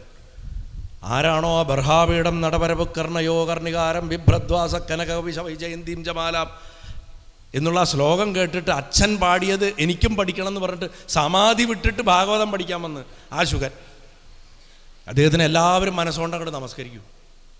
ഇതൊരു മനോഹരമായിട്ടുള്ള അവസരമാണ്. ആ ഭാഗവതോത്തമനെ കണ്ട ഉടനെ എല്ലാവരും എഴുന്നേറ്റ് വന്ദിച്ചു. നമുക്കും എഴുന്നേറ്റ് വന്ദിക്കാം. ആ വിഷ്ണുരാധൻ ആനന്ദമഗ്നനായിട്ട് യഥാവിധി പൂജിച്ചിട്ട് വീണ്ടും വീണ്ടും ബദ്ധാഞ്ജലിയായിട്ട് കാൽക്കൽ വീണ് നമസ്കരിച്ചിട്ട് ചോദിച്ചു, ഗുരുനാഥ ശ്രീ ശുഖബ്രഹ്മർഷേ, മരണസമയത്ത് എന്താ ചെയ്യേണ്ടത്? എന്താ കേൾക്കേണ്ടത്? എന്താ ജപിക്കേണ്ടത്? എന്താ ധ്യാനിക്കേണ്ടത് എന്ന് ചോദിച്ചു. ഇതോടുകൂടിയാണ് ശരിക്കും ഒന്നാമത്തെ സ്കന്ധം അവസാനിക്കുന്നത്. രണ്ടാമത്തെ സ്കന്ധം തുടങ്ങുമ്പോൾ ശുഖമഹർഷിയുടെ പ്രസംഗമാണ്. അദ്ദേഹം വളരെ സന്തോഷത്തോടു കൂടി, നീ ചോദിച്ച ചോദ്യം ഉചിതം. എപ്പോഴും കുട്ടികളൊക്കെ നമ്മുടെ ഇത് ചോദ്യം ചോദിച്ചാൽ അവരോട് ആദ്യം പറയണം, നല്ല ചോദ്യം കേട്ടോ എന്ന് പറയണം. അപ്പോഴേ അവർക്ക് കൂടുതൽ ചോദ്യങ്ങൾ ചോദിക്കാനുള്ള ഒരു സുഖം ഉണ്ടാവുള്ളൂ. മറ്റേ ഇതൊക്കെ ഒരു ചോദ്യമാണ് ചോദിച്ചാൽ പിന്നെ അവൻ ജീവിതത്തിൽ ചോദ്യം ചോദിക്കില്ല. പണ്ടൊരു ടീച്ചർ LP ക്ലാസ്സുകളിൽ പഠിക്കുമ്പോൾ എൻ്റെ അമ്മയുടെ സഹപാഠിയായിരുന്നു അവരമ്മയുടെ അടുത്തൊരു വിചിത്രമായ പരാതി പറഞ്ഞു. അരുണേ, നിൻ്റെ മകൻ ഒരുപാട് ചോദ്യം ചോദിക്കണമെന്ന്. അവൻ്റെ അടുത്ത് ക്ലാസ്സിൽ ചോദ്യം ചോദിക്കരുതെന്ന് പറയണം. ഞാൻ ചോദിക്കണതിന് മാത്രം അവൻ ഉത്തരം പറയണം. പക്ഷെ ഭാഗ്യത്തിന് ഞാൻ ചോദ്യം ചോദിക്കൽ നിർത്തിയില്ല. നമ്മൾ ചോദ്യം ചോദിക്കൽ ഒരിക്കലും നിർത്താൻ പാടില്ല. മറ്റുള്ളവർ ചോദിക്കുമ്പോൾ അതിനെ അപ്രീഷിയേറ്റ് ചെയ്യും വേണം. നമുക്ക് അറിയില്ലെങ്കിൽ അന്വേഷിച്ച് പറഞ്ഞു തരാമെന്ന് പറയണം. അല്ലെങ്കിൽ ഏതൊരു സ്ഥലത്ത് അതിനുള്ള ഉത്തരം കിട്ടുന്ന പറഞ്ഞു കൊടുക്കാനുള്ളൊരു സന്മനസ്സെങ്കിലും കാണിക്കണം. ശുഖമഹർഷി പറയും ആദ്യം തന്നെ, പരീക്ഷത്തെ ഉചിതമായ ചോദ്യം, എനിക്ക് സന്തോഷമായി. മരിക്കാൻ പോകുന്ന ഒരാൾ ചോദിക്കേണ്ട ചോദ്യം തന്നെ, ഏറ്റവും നല്ല ചോദ്യം നീ ചോദിച്ചു. ഞാൻ പറഞ്ഞുതരാം. ആത്മതത്വം അറിയാത്ത മൂഢന്മാർക്ക് കേൾക്കാനായിട്ട് ഈ ലോകത്ത് പലതുമുണ്ട്. പാട്ടുണ്ട്, പ്രഭാഷണമുണ്ട്, പലതുമുണ്ട്. യൂട്യൂബുണ്ട്, ഫേസ്ബുക്കുണ്ട്. പക്ഷെ ആത്മതത്വം അറിയണവൻ ഒന്നേ കേൾക്കുള്ളൂ, ഭഗവാന്റെ നാമം, ഭഗവാന്റെ നാമം, ഭഗവാന്റെ നാമം, ഭഗവാന്റെ കീർത്തനം, ഭഗവാന്റെ കീർത്തനം, ഭഗവാന്റെ കീർത്തനം. ഭഗവാന്റെ കാഴ്ച മാത്രമേ കാണുള്ളൂ, ഭഗവാന്റെ കാഴ്ച മാത്രമേ കാണുള്ളൂ, ഭഗവാന്റെ കാഴ്ച. പക്ഷേ ഇതെങ്ങനെ നമുക്ക് ലൗകിക ജീവിതത്തിൽ നമ്മളെപ്പോലെ സാധാരണക്കാർക്ക് സാധിക്കും? കേൾക്കണതൊക്കെ ഭഗവാന്റെ നാമം, കാണണതൊക്കെ ഭഗവാന്റെ രൂപം, കഴിക്കണതൊക്കെ ഭഗവാന്റെ പ്രസാദം, ചെയ്യണതൊക്കെ ഭഗവാനുള്ള കൈങ്കര്യം എന്ന് ചിന്തിച്ചാൽ കഴിഞ്ഞു, രക്ഷപ്പെട്ടു. ശുഗനത് പറഞ്ഞു തരില്ല. അദ്ദേഹം വലിയ ആൾക്കാർക്കുള്ളതേ പറയുള്ളൂ. നമ്മളിത് കണ്ടുപിടിച്ച് ചെയ്തോളണം. എന്നിട്ട് പറയാ, വിവേകിക്ക് കരുണാമൂർത്തിയായിട്ടുള്ള ഭഗവാനെ ഒഴിച്ച് മറ്റൊന്നും കേൾക്കാൻ താല്പര്യമില്ല. ഭഗവാൻ തന്നെ ശ്രോതവ്യൻ, അവനെയാണ് കേൾക്കേണ്ടത്. ഭഗവാൻ തന്നെ കീർത്തിതവ്യൻ, അവനെയാണ് കീർത്തിക്കേണ്ടത്. ഭഗവാൻ തന്നെ സ്മർത്തവ്യൻ, അവനെയാണ് ഓർക്കേണ്ടത്. മരണകാലത്ത് പ്രത്യേകിച്ചും ശ്രവണ കീർത്തന സ്മരണകൾ തന്നെ പുനഃപുനഃകർത്തവ്യങ്ങളാണ്. വീണ്ടും വീണ്ടും ആവർത്തിക്കേണ്ട കർത്തവ്യങ്ങളാണെന്ന്. അതുകൊണ്ടാണ് പഴയ കാലത്ത് മരിക്കാൻ കിടക്കുന്ന വീട്ടിൽ ഒരാൾ മരിക്കാൻ കിടക്കി ഭാഗവതമൊക്കെ വായിച്ചു കൊടുക്കും. കേൾക്കട്ടെ കേൾക്കട്ടെ, അങ്ങനെയെങ്കിലും കേൾക്കട്ടെ കേൾക്കട്ടെ അവർക്ക് അത് ചെയ്യും. തന്തിരിവടിയുടെ ആ അതിസുന്ദരമായിട്ടുള്ള മുഖം നിരന്തരം ചിന്തിക്കുമ്പോൾ തന്നെ ആ പൊന്നു ഗുരുവായൂരപ്പൻ്റെ ആ ചിരി ഉണ്ടല്ലോ, ആ ചിരി അത് മോഹിപ്പിക്കാൻ മാത്രമല്ല, നമ്മളെ ലയിപ്പിക്കാനുള്ളതാണ്. മോഹിക്കരുത്, അത് മായ. ഓ, ഭഗവാന്റെ ചിരിയിൽ ഞാൻ മയങ്ങിപ്പോയി എന്ന് പറയണത് വലിയ കാര്യമാണെന്ന് വിചാരിക്കരുത്. ആ ചിരിയിൽ ലയിച്ചു പോകണം. മോഹിച്ച പ്രശ്നം. ഭഗവാന്റെ രൂപവും മായയാണ്, മറക്കരുത്. വീണ്ടും വീണ്ടും പറയണം. നമ്മളെ പറ്റിക്കുന്ന ഏറ്റവും വലിയ മായ ഭഗവാന്റെ രൂപ. ആ രൂപത്തിലും കുടുങ്ങിപ്പോരുത്. അങ്ങനെ നിരന്തരം ചിന്തിച്ച് ചിന്തിച്ച് മനസ്സനായാസേന നാരായണ കേവല സച്ചിദാനന്ദത്തിൽ ചെന്ന് ലയിക്കും. അതുകൊണ്ടാണ് കൈവല്യപതയേ നമഃ കുന്തിസ്തുതിയിൽ പറഞ്ഞു അല്ലേ. എപ്പോഴും നോക്കൂ, നമ്മളിത് അങ്ങോട്ടും ഇങ്ങോട്ടും കണക്ട് ചെയ്ത് ചിന്തിക്കണം. ഭാഗവതത്തിൽ ഒന്നിനോട് ബന്ധപ്പെട്ട് കിടക്കണം. ഒന്നും വെവ്വേറെ എപ്പിസോഡല്ല. അതുകൊണ്ട് ഈ ചിദാനന്ദ ലഹരിയിൽ നിരന്തരമായിട്ട് രമിച്ചുകൊണ്ടിരുന്നാൽ ഭാഗവതന്മാരൊക്കെ ജീവൻ മുക്തരായിട്ട് പോകും. ശരീരമുള്ളപ്പോൾ തന്നെ നമ്മുടെ കോട്ടും സൂട്ടും ഇട്ടൊക്കെ നടക്കണോ, BMW സഞ്ചരിക്കണോ, എന്താണെങ്കിലും ജീവൻ മുക്തനായിട്ട് ഇരിക്കണേന് ഇതൊന്നും തടസ്സമല്ല. ഇപ്പം ഇന്നലെ ഞാൻ പറഞ്ഞു തന്നല്ലോ മുരുകനെ കണ്ട ഒരാളുടെ കഥ. സൂക്ഷ്മത്തിൽ മനസ്സ് ഏകാഗ്രമാക്കാൻ ബുദ്ധിമുട്ട് തോന്നുകയാണ് നമുക്ക്. എങ്കിൽ നമ്മൾ എന്താ ചെയ്യേണ്ടത്? നമുക്ക് മനസ്സിനെ ഏകാഗ്രമായിട്ട് ഒരു പോയിന്റിൽ ധ്യാനിക്കാൻ പറ്റില്ലെങ്കിൽ, ഇത് ശുഗൻ പഠിപ്പിക്കുന്നത് ധ്യാനിക്കാൻ പഠിപ്പിക്കുക. നമുക്ക് ഓരോരുത്തർക്കും ഉപകരിക്കുന്ന കാര്യമാണ്. നമ്മൾ സാധാരണക്കാർക്ക് അദ്ദേഹം പറയുകയാണ്, നിങ്ങൾക്ക് മനസ്സിൻ്റെ ഉള്ളിൽ ഭഗവാനെ കാണാൻ പറ്റണില്ലേ? വിഷമിക്കേണ്ട പരീക്ഷിത്തെ. ഈ കാണായ പ്രപഞ്ചം മുഴുവൻ ഭഗവാനാണെന്ന് വിചാരിച്ചാൽ മതി. സൂക്ഷ്മത്തിൽ കിട്ടിയില്ലെങ്കിൽ സ്ഥൂലത്തിൽ കാണുക. സൂക്ഷ്മത്തിൽ കാണാൻ പഠിപ്പിക്കുന്നത് ശിവൻ്റെ വഴിയാണ്. കൺവെർജൻറ്റ് മെഡിറ്റേഷൻ എന്ന് പറയും. അകത്തേക്ക നമശിവായ അകത്തേക്ക, ഓം നമോ നാരായണായ പുറത്തേക്ക. യോഗനിദ്ര എന്ന് പറഞ്ഞാണ് തന്നെ സമസ്ത വസ്തുക്കളിലും വ്യാപിപ്പിക്കുകയാണ് ഭഗവാൻ ചെയ്യണത്. വിഷ്ണുവിൻ്റെ മന്ത്രങ്ങളൊക്കെ പുറത്തേക്കാണ് കൊണ്ടുവരിക, ശിവൻ്റെ മന്ത്രങ്ങളൊക്കെ അകത്തേക്കാണ് കൊണ്ടുവരിക. പക്ഷെ രണ്ടും ആത്യന്തികമായിട്ട് ബ്രഹ്മമാണ് എന്ന ബോധം നമുക്കുണ്ടാക്കും. ഒന്ന് കൺവെർജൻറ്റ് മെഡിറ്റേഷനാണ്, ഒന്ന് ഡൈവർജൻറ്റ് മെഡിറ്റേഷനാണ്. ആ വ്യത്യാസമുണ്ട്. ഒന്ന് അകത്തേക്ക്, ഒന്ന് പുറത്തേക്ക്. ഇവിടെ പറയുക, അകത്തേക്ക് വരാൻ ബുദ്ധിമുട്ടാണെങ്കിൽ എല്ലാറ്റിലും ഭഗവാനെ കാണാൻ ശ്രമിക്കുക. ഇന്നല്ലെങ്കിൽ നാളെ നമുക്ക് എല്ലാറ്റിലും കാണാൻ സാധിക്കും. ഇന്ന് നമുക്ക് ചിലപ്പോൾ നമ്മുടെ ശത്രുവിലും നമ്മൾ ഏറ്റവും വെറുക്കണവരിലും നമുക്ക് കാണാൻ സാധിക്കില്ല. പക്ഷെ നാളെ സാധിക്കും, അല്ലെങ്കിൽ മറ്റന്നാൾ സാധിക്കും, അല്ലെങ്കിൽ അടുത്ത ജന്മം സാധിക്കും. ശ്രമം തുടർന്നുകൊണ്ടേയിരിക്കുക എന്നുള്ളതാണ് പ്രധാനം എന്ന് പറയണം. എന്നിട്ട് പറയുക, കഴിയുന്നതും മാനസിക വൃത്തി അന്തർമുഖമായിക്കോട്ടെ ബഹിർമുഖമായിക്കോട്ടെ, മനസ്സകത്തേക്ക് നിൽക്കണതായിക്കോട്ടെ പുറത്തേക്ക് നിൽക്കണതായിക്കോട്ടെ, എങ്ങനെയാണെങ്കിലും ഭഗവാന്റെ തന്നെ വിഭൂതികളായിട്ട് സകലതിനെയും ചിന്തിക്കുക. അകത്തേക്കാണെങ്കിൽ ഒരു പോയിന്റിൽ ഭഗവാനെ ചിന്തിക്കുക, ആത്മാവിനെ ഭഗവാനായിട്ട് ചിന്തിക്കുക. പുറത്തേക്കാണെങ്കിൽ കാണുന്നതൊക്കെ ഭഗവാനാണെന്ന് ചിന്തിക്കുക എന്ന് വീണ്ടും ഉറപ്പിച്ച് പറഞ്ഞു. ഇതൊക്കെ അദ്ദേഹത്തിൻ്റെ സ്വരൂപമാണ്. അകത്താണെങ്കിലും പുറത്താണെങ്കിലും സകല വസ്തുക്കളിലും അദ്ദേഹത്തിനെ കാണണം എന്ന് പറഞ്ഞിട്ട് വിരാട് സ്വരൂപ വർണ്ണനയുടെ രഹസ്യം പറഞ്ഞു കൊടുക്കണം. ഞാനിത് വളരെ വെള്ളം കലക്കിയിട്ടാട്ടോ പറഞ്ഞത്. ഭാഗവതത്തിൽ ഇങ്ങനെയൊന്നും അല്ലാതെ, ഇത് കട്ടിയാണ് ഈ ഭാഗം. മണിക്കൂറുകൾ എടുത്തിട്ട് പറഞ്ഞു, ഒരുപാട് തലയൊക്കെ ചൊറിച്ച് കൺഫ്യൂഷനാവും നമുക്ക്. അത്രയും നേരം എടുത്തിട്ടുണ്ട് വിരാട് സ്വരൂപ വർണ്ണന പറയണത് ശുഗമഹർഷി. വളരെ എളുപ്പത്തിൽ പക്ഷെ പറഞ്ഞു വെച്ചിട്ടുണ്ട്. അകത്തും പുറത്തും കാണുന്നതൊക്കെ ഭഗവാൻ, സകലം വാസുദേവമയം ജഗത് എന്ന് സങ്കല്പിച്ച് ജീവിക്കാൻ തുടങ്ങിക്കഴിഞ്ഞാൽ ഇത് തന്നെയാണ് വിരാട് സ്വരൂപം. ഇതാണ് വിശ്വരൂപം. ഞാൻ മുമ്പും പല പ്രഭാഷണങ്ങളിൽ പറയും, സ്ഥിരം കേൾക്കണവർക്കറിയാം. ഞാൻ എപ്പോഴും പറയാറുണ്ട്, വിശ്വരൂപത്തിൻ്റെ ഫോട്ടോ കണ്ടിട്ട് നടുക്ക് വടികുത്തിയമാതിരി ഒരാൾ, കുറേ തല, കുറേ നാക്ക്, കുറേ കൈ, ഇതല്ല വിശ്വരൂപം. വിശ്വരൂപം എന്ന് പറഞ്ഞു കഴിഞ്ഞാൽ ആ വാഴയിലും ആ കാറിലും ആ തേരിലും അകത്തിരിക്കണ ഭഗവാനിലും ഈ ഇരിക്കുന്ന മനുഷ്യനിലും ഈ കലശത്തിലും ഈ അഗ്നിയിലും ഇവിടെയും ഒക്കെ ഭഗവാനെ കാണാൻ സാധിക്കുക എന്നുള്ളതാണ്. അതാണ് വിശ്വരൂപ ദർശനം. അർജുനൻ അതാ കാണിച്ചു കൊടുത്തത്. അർജുന നോക്ക്, നിന്നിൽ, അതുകൊണ്ടാണല്ലോ അവരവരെ തന്നെ അതിൻ്റെ അകത്ത് കണ്ടത്. അതിപ്പുള്ളത് മാത്രമല്ല, പഴയതും ഇപ്പുള്ളതും വരാണ്ടിരിക്കണതും കണ്ടു അല്ലേ. അതാണ് വിശ്വരൂപ ദർശനം. അല്ലാണ്ട് ഒരു കലണ്ടറിൻ്റെ നടുക്ക് വടി കുത്തി വെച്ചിട്ട് അതല്ല. നമ്മൾ പാടത്ത് കാക്ക വരാതിരിക്കാൻ വയ്ക്കില്ലേ, അതുമാതിരിയാണ് വിശ്വരൂപം വരച്ചു വെച്ചിരിക്കുന്നത്. പണ്ട് ഏതോ ഒരാൾ കലണ്ടർ വരച്ചാണ്, അത് അബദ്ധം. നമ്മുടെ ശില്പശാസ്ത്രത്തിൽ ഒന്നും വിശ്വരൂപം ഇങ്ങനെ കാണില്ല. ഈ വിശ്വരൂപം ഇപ്പോൾ കാണുന്നത് ഈ കൊത്തുപണിയും സംഭവങ്ങളൊക്കെ കഴിഞ്ഞ കുറച്ച് കൊല്ലങ്ങളായിട്ട്, ഒരു 100 കൊല്ലത്തിൻ്റെ അപ്പുറം കലണ്ടർ ദൈവങ്ങൾ വന്നതിന് ശേഷം ഉണ്ടായിട്ടുള്ള ഒരു അപനിർമ്മിതിയാണത്. പഴയ ശില്പശാസ്ത്രത്തിൽ കാണില്ല. കാരണം ശില്പികൾ വിവരമുള്ളവരായിരുന്നു. മയമതത്തിലൊന്നും ഇത് കാണില്ല. അപ്പം ഈ വിരാട് സ്വരൂപ വർണ്ണയുടെ രഹസ്യം പറഞ്ഞു കൊടുക്കണം.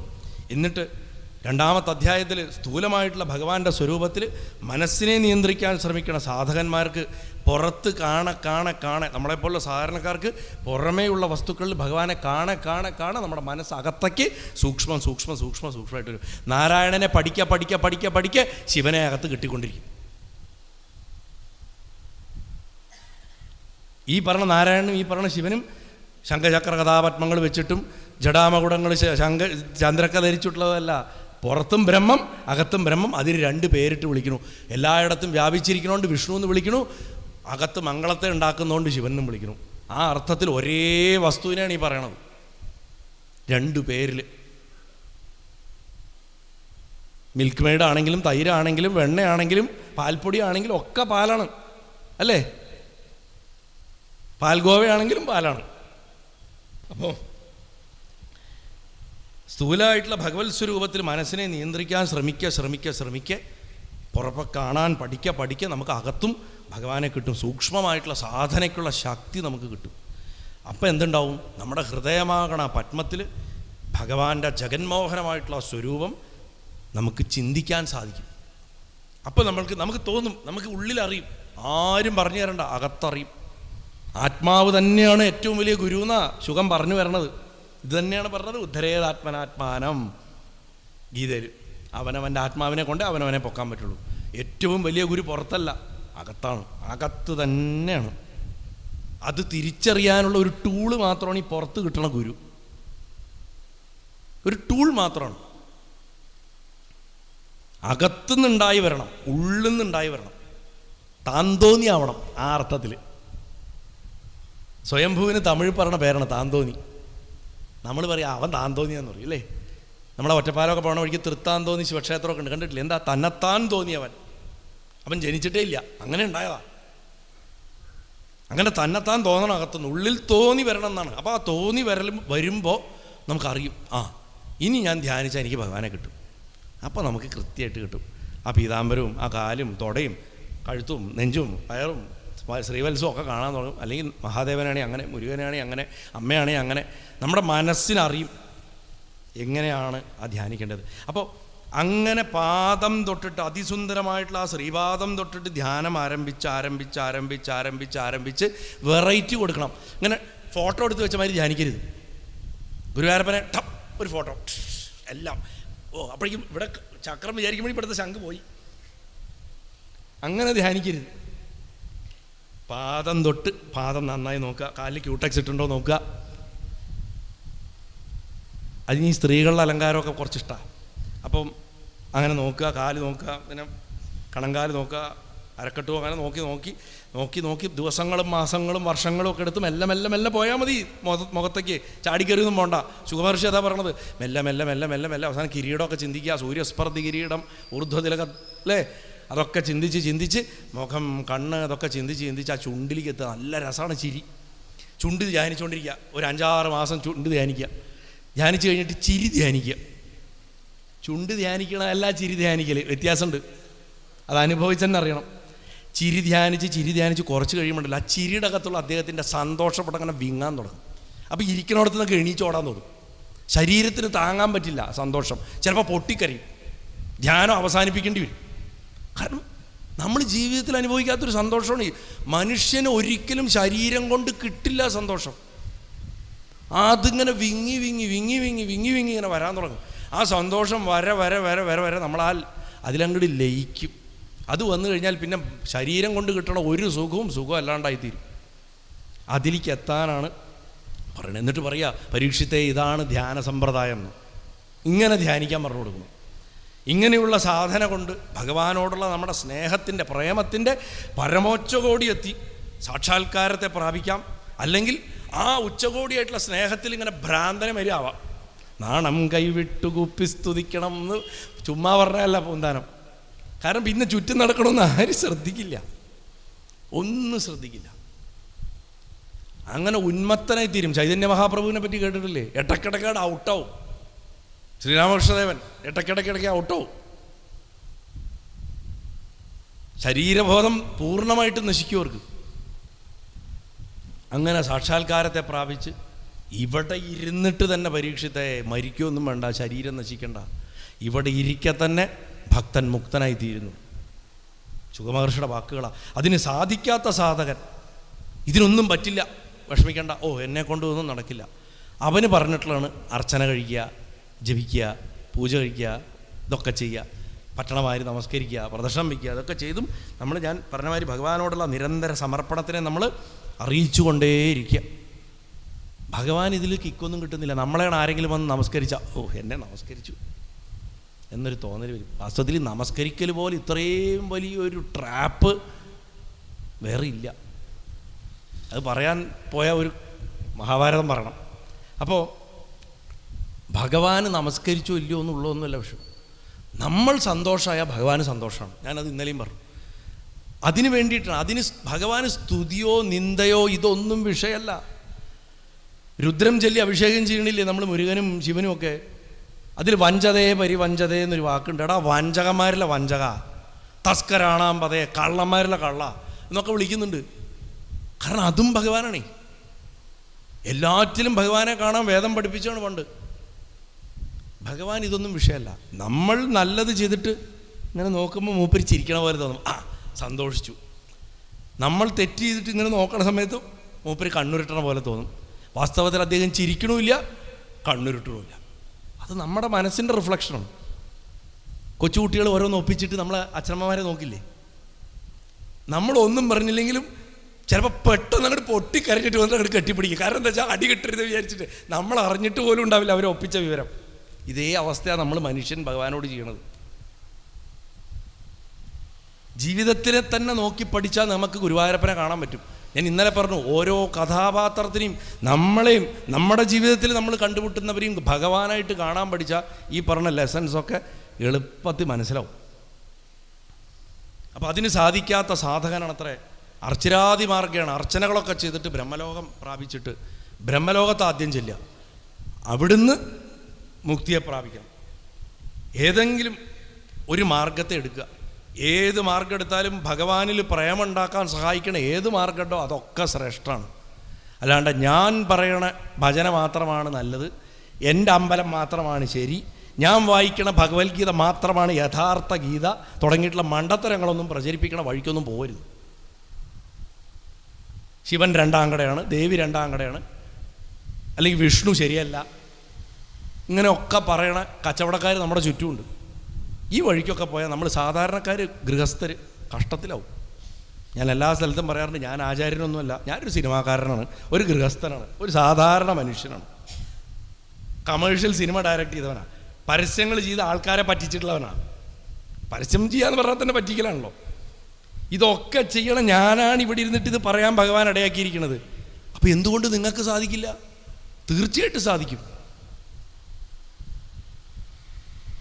ഞാനിപ്പോൾ കാഷായ വസ്ത്രം ധരിച്ചിട്ട് ഇതൊക്കെ പറഞ്ഞു കഴിഞ്ഞാൽ പറയാം, ആ സ്വാമിക്ക് അതൊക്കെ പറയാം, ഞങ്ങളല്ലേ ഇവിടെ ജീവിച്ച് കഷ്ടപ്പെടണമെന്ന്. എന്നോടത് പറയാൻ പറ്റില്ല. ഞാൻ ഭാര്യയും മക്കളും ഒക്കെയുള്ള ആളാണ്, അച്ഛനമ്മമാരെ നോക്കേണ്ട എല്ലാവിധ പ്രാരബ്ധങ്ങളും ഒരു മനുഷ്യനുള്ളതൊക്കെയുള്ളൊരു മനുഷ്യനാണ് ഞാൻ. ഇടയ്ക്കിടയ്ക്ക് പനിയും വരും, ഇടയ്ക്കിടയ്ക്ക് എനിക്ക് പനി വരും. പ്രത്യേകിച്ചൊരു സപ്താഹമോ വല്ലതും നിശ്ചയിച്ച അപ്പം എനിക്ക് പനി വരും. പരീക്ഷയ്ക്ക് പനി വരണ മാതിരിയാണ്. അപ്പോൾ ഈ സകല പ്രശ്നങ്ങളുള്ള ആളാണ് ഞാൻ. എനിക്കിത് സാധിക്കുമെങ്കിൽ എന്നെക്കാളും എത്രയോ ബെറ്ററായിട്ടുള്ള ആൾക്കാരെ. കാരണം എൻ്റെ അത്ര പ്രലോഭന പ്രശ്നമുള്ളൊരു ഇൻഡസ്ട്രിയിലല്ല നിങ്ങളാരും. നിങ്ങൾക്ക് എന്തുകൊണ്ട് സാധിക്കില്ല? അതുകൊണ്ട് എക്സ്ക്യൂസ് പറയാൻ പറ്റില്ല.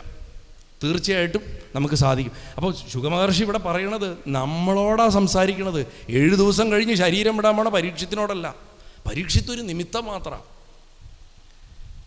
ഏത് മാർഗം കൊണ്ടോ നിങ്ങൾക്ക് ഭഗവാനിൽ ഇഷ്ടം ഉണ്ടായിക്കോട്ടെ, ആ മാർഗമൊക്കെ ശ്രേഷ്ഠമാണെന്നാണ് പറയുന്നത്. അതുകൊണ്ട് അവിടുത്തെ ലീലകൾ കേൾക്കുക, അവിടുത്തെ തിരുനാമങ്ങൾ ജപിക്കുക, അവിടുത്തെ ദിവ്യമംഗള വിഗ്രഹത്തെ ധ്യാനിക്കുക. 3-ാമത്തെ അധ്യായത്തിൽ പറയണു, ക്ഷുദ്രകാമനകളുള്ളവർ, ദുഷിച്ച സ്വഭാവങ്ങളുള്ളവർക്ക് ദുർദേവതകളെ ആരാധിക്കാം, കുഴപ്പമൊന്നുമില്ല. പക്ഷേ ഒരു ഘട്ടം എത്തുമ്പോൾ അവരെങ്ങനെയെങ്കിലുമൊക്കെ കയറിയിട്ട് ഇവിടെ എത്തും. എന്നാൽ വിവേകമുള്ളവൻ ഒരിക്കലും ഈ ഭഗവാനെ അല്ലാണ്ട് വേറെ ആരെയും ആരാധിക്കുക. അതിന് കാരണം എന്താ വെച്ചാൽ, ഈ ദുർദേവതകൾ, ഈ മറ്റ് ദേവതകൾക്ക് പരിച്ഛിന്നമൂർത്തികളെന്ന് പറയും. അവരുടെ അനുഗ്രഹങ്ങൾക്ക് ലിമിറ്റുണ്ട്.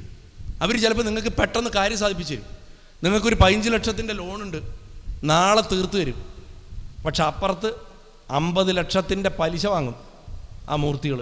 അങ്ങനത്തെ അമ്പലങ്ങളുണ്ട്, അത് ചെയ്തു കൊടുക്കുന്ന ആൾക്കാരുമുണ്ട്. 3 കൊല്ലം മാക്സിമമാണ് അവിടുന്ന് കിട്ടണ അനുഗ്രഹം. 3 കൊല്ലം കഴിഞ്ഞാൽ മുമ്പുണ്ടായിരുന്നതിൻ്റെ പൂർവാധികം ശക്തിയിൽ ദുരിതങ്ങൾ വരും. അതിനെന്താ കാരണം? നമ്മളെല്ലാവരും മരുന്ന് കഴിച്ചിട്ട് അരോഗദൃഢഗാത്രരായി കഴിഞ്ഞാൽ പിന്നെ ഡോക്ടർമാർക്ക് എവിടെ പ്രാക്ടീസ്? അസുഖം വരണം, അപ്പോഴല്ലേ വീണ്ടും പോവുള്ളൂ. അതുകൊണ്ട് അസുഖമുണ്ടാക്കും ഈ മൂർത്തി. അപ്പോൾ വീണ്ടും ആ അമ്പലത്തിലേക്ക് ഓടും, കുറേ കാശ് ചിലവാക്കും, പിന്നെയും 3 കൊല്ലം ഹാപ്പി. ഈ ടെക്നിക്കാണ് ഒട്ടുമിക്ക ഈ മാതിരി പരിപാടികൾ ചെയ്യുന്ന സ്ഥലങ്ങളിലുള്ളത്. പക്ഷേ അപരിച്ഛിന്നമായിട്ടുള്ള ആനന്ദം, ഇടതടവില്ലാത്ത ആനന്ദത്തിൻ്റെ സ്വരൂപമുള്ള ഭഗവാനെ പ്രാപിച്ചാൽ ബുദ്ധിമാന്മാർക്ക് ആ വഴിയാത്ര അറിയാം. കാരണം അവർ ആ അഖണ്ഡ സച്ചിദാനന്ദത്തിൽ ലയിക്കും.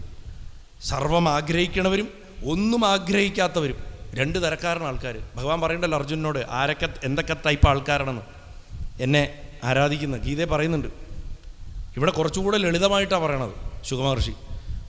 ഒരുപാട് ആഗ്രഹങ്ങളുള്ളവരും ഒന്നും ആഗ്രഹിക്കാത്തവരും, 2 കൂട്ടരും പരീക്ഷത്തെ ആ ഭഗവാനെ തന്നെ ആശ്രയിക്കേണ്ടത്. ആഗ്രഹങ്ങളൊക്കെ നടക്കാനും ആ ഭഗവാനെ ആശ്രയിക്കണം, ആഗ്രഹങ്ങളൊക്കെ ഒടുങ്ങാനും ആ ഭഗവാനെ തന്നെ ആശ്രയിക്കണം. ആ കരുണാമൂർത്തിയിൽ പ്രേമം സമ്പാദിക്കുകയാണ് സർവ്വധർമ്മങ്ങളുടെയും പരമലക്ഷ്യം. ഭഗവത് ലീലകളുടെ ശ്രവണം കീർത്തനം കൂടാതെ കഴിച്ചു കൂട്ടണ ഓരോ നിമിഷവും ജീവിതത്തിനെ വെറുതെ നശിപ്പിക്കുകയാണ് ചെയ്യണത്. എന്നിട്ട് പറയും, ഉലകൾ കൊല്ലൻ്റെ ഒല അതും ശ്വസിക്കുന്നുണ്ട്, നീയും ശ്വസിക്കുന്നുണ്ട്. എന്താ വ്യത്യാസം? നമ്മൾ മനുഷ്യരാണ്, ചിന്തിക്കാൻ സാധിക്കും, ഭഗവാനെ മനസ്സിലുറപ്പിക്കാൻ സാധിക്കും. അതുകൊണ്ട് ശ്വസിക്കണമെന്നുള്ളത് കൊണ്ട് ജീവിച്ചിരിക്കണമെന്ന് വിചാരിക്കരുത്. ഈ ചത്ത പോലെ ജീവിക്കണ മനുഷ്യരോടാണ് ശുഗൻ വിരൽ ചൂണ്ടി പറയണത്. ചത്തതിനൊക്കുമേ ജീവിച്ചിരിക്കലും എന്ന് പറയണവരാണ് അത്ര ഈ ലോകത്തിൽ ഉള്ളവരൊക്കെ. ഭഗവാന്റെ സ്മൃതിയിൽ അല്പമെങ്കിലും നീങ്ങുന്നവരാണ് അത്ര അല്പമെങ്കിലും ജീവനോടിരിക്കേണ്ടതെന്ന് പറയാൻ പറ്റുള്ളൂ. അങ്ങനെ ഉലകൾ ശ്വസിക്കണ പോലെ കാണുന്നില്ലേ? ഗ്രാമങ്ങളിലുള്ള മൃഗങ്ങൾ തിന്നണം നീ കണ്ടിട്ടില്ലേ? ഭോഗങ്ങൾ അവരും അനുഭവിക്കണില്ലേ? ഭഗവാന്റെ ലീലകളെ കേൾക്കാത്ത മനുഷ്യൻ നായ്ക്കളെയും കഴുതകളെയും പോലുള്ളൊരു മൃഗം എന്നല്ലാണ്ട് അതിൻ്റെ അപ്പുറം എന്താണ് എന്നാണ് ചോദിക്കണത് ശുകമഹർഷി. അവൻ്റെ ചെവികളൊക്കെ വെറും പോടാണ്. അവൻ്റെ ലീലകളെ കീർത്തനം ചെയ്യാത്ത നാവും തവളയുടെ നാവും തമ്മിൽ എന്താ വ്യത്യാസം? അതങ്ങനെ നീട്ടിയിരിക്കുക ഈച്ച വരാൻ വേണ്ടിയിട്ട് നീട്ടി പിടിച്ചുകൊണ്ടിരിക്കുക പാശയും വെച്ചിട്ട്. അതല്ലേ തവള ചെയ്യുന്നത്. പിന്നെ പറയണു, അവിടുത്തെ അങ്ങേ ആ ഭഗവാനെ നമിക്കാത്ത തല എന്ത് തലയാ? വെറും ഒരു ഭാരം കഴുത്തിന്. തല വെറും ഒരു ഭാരം, തലക്കനം. അതാണ് ശരിയായ തലക്കനം. ഭഗവാന്റെ മുന്നിൽ കുനിയാത്ത ശിരസാണ് ശരിയായ തലക്കനം. ഗുരുവായൂർ ഈ ഡോറ് ചെറുതാണ്. ഈ അമ്പലങ്ങളിലൊക്കെ ഡോറും ചെറുതായിരിക്കും. നമസ്കാര മണ്ഡപങ്ങളുടെ മേൽക്കൂര വളരെ ചെറുതായിരിക്കും. ഒന്നും കൊണ്ട് മണ്ടട്ടേന്നൊന്ന് കിട്ടും, ഇടയ്ക്കൊന്ന് കിട്ടണം. അതിനാണ് അത് അങ്ങനെ പണിത് വെച്ചിരിക്കുന്നത്. എത്ര കൊലകൊമ്പനും ആ മുന്നിൽ ചെന്നാൽ നട്ടല് വളഞ്ഞു കുത്തി നിൽക്കണം എന്നാണ്. പക്ഷെ ഗുരുവായൂർ ഈ തൊഴുമ്പോൾ എൻ്റെ ഒരു പ്രധാന ഹോബി ഈ തൊഴാൻ വരുന്ന ആൾക്കാരെ നോക്കി നിൽക്കല. ഞാൻ ഭഗവാനെ നോക്കൽ കുറവാണ്. ഇയാളെന്താ വായ നോക്കുകയാണെന്ന് വിചാരിക്കരുത്. ഞാൻ നോക്കുന്നത് 2-3 കാര്യങ്ങളാണ്. ഒന്ന്, നമുക്ക് മനസ്സിൽ ഒട്ടും ഭക്തിയില്ല തോന്നിയ ആ കുന്നിക്കുരു വാരണ സ്ഥലത്ത് പോയി നിൽക്കുക, എന്നിട്ട് കൊടിമരത്തിൻ്റെ അങ്ങോട്ട് നോക്കുക. അപ്പോൾ ഈ കൊടിമരത്തിൻ്റെ അവിടെ നോക്കുമ്പോൾ അകത്തേക്ക് നോക്കി തൊഴണ ആൾക്കാരെ കാണാം.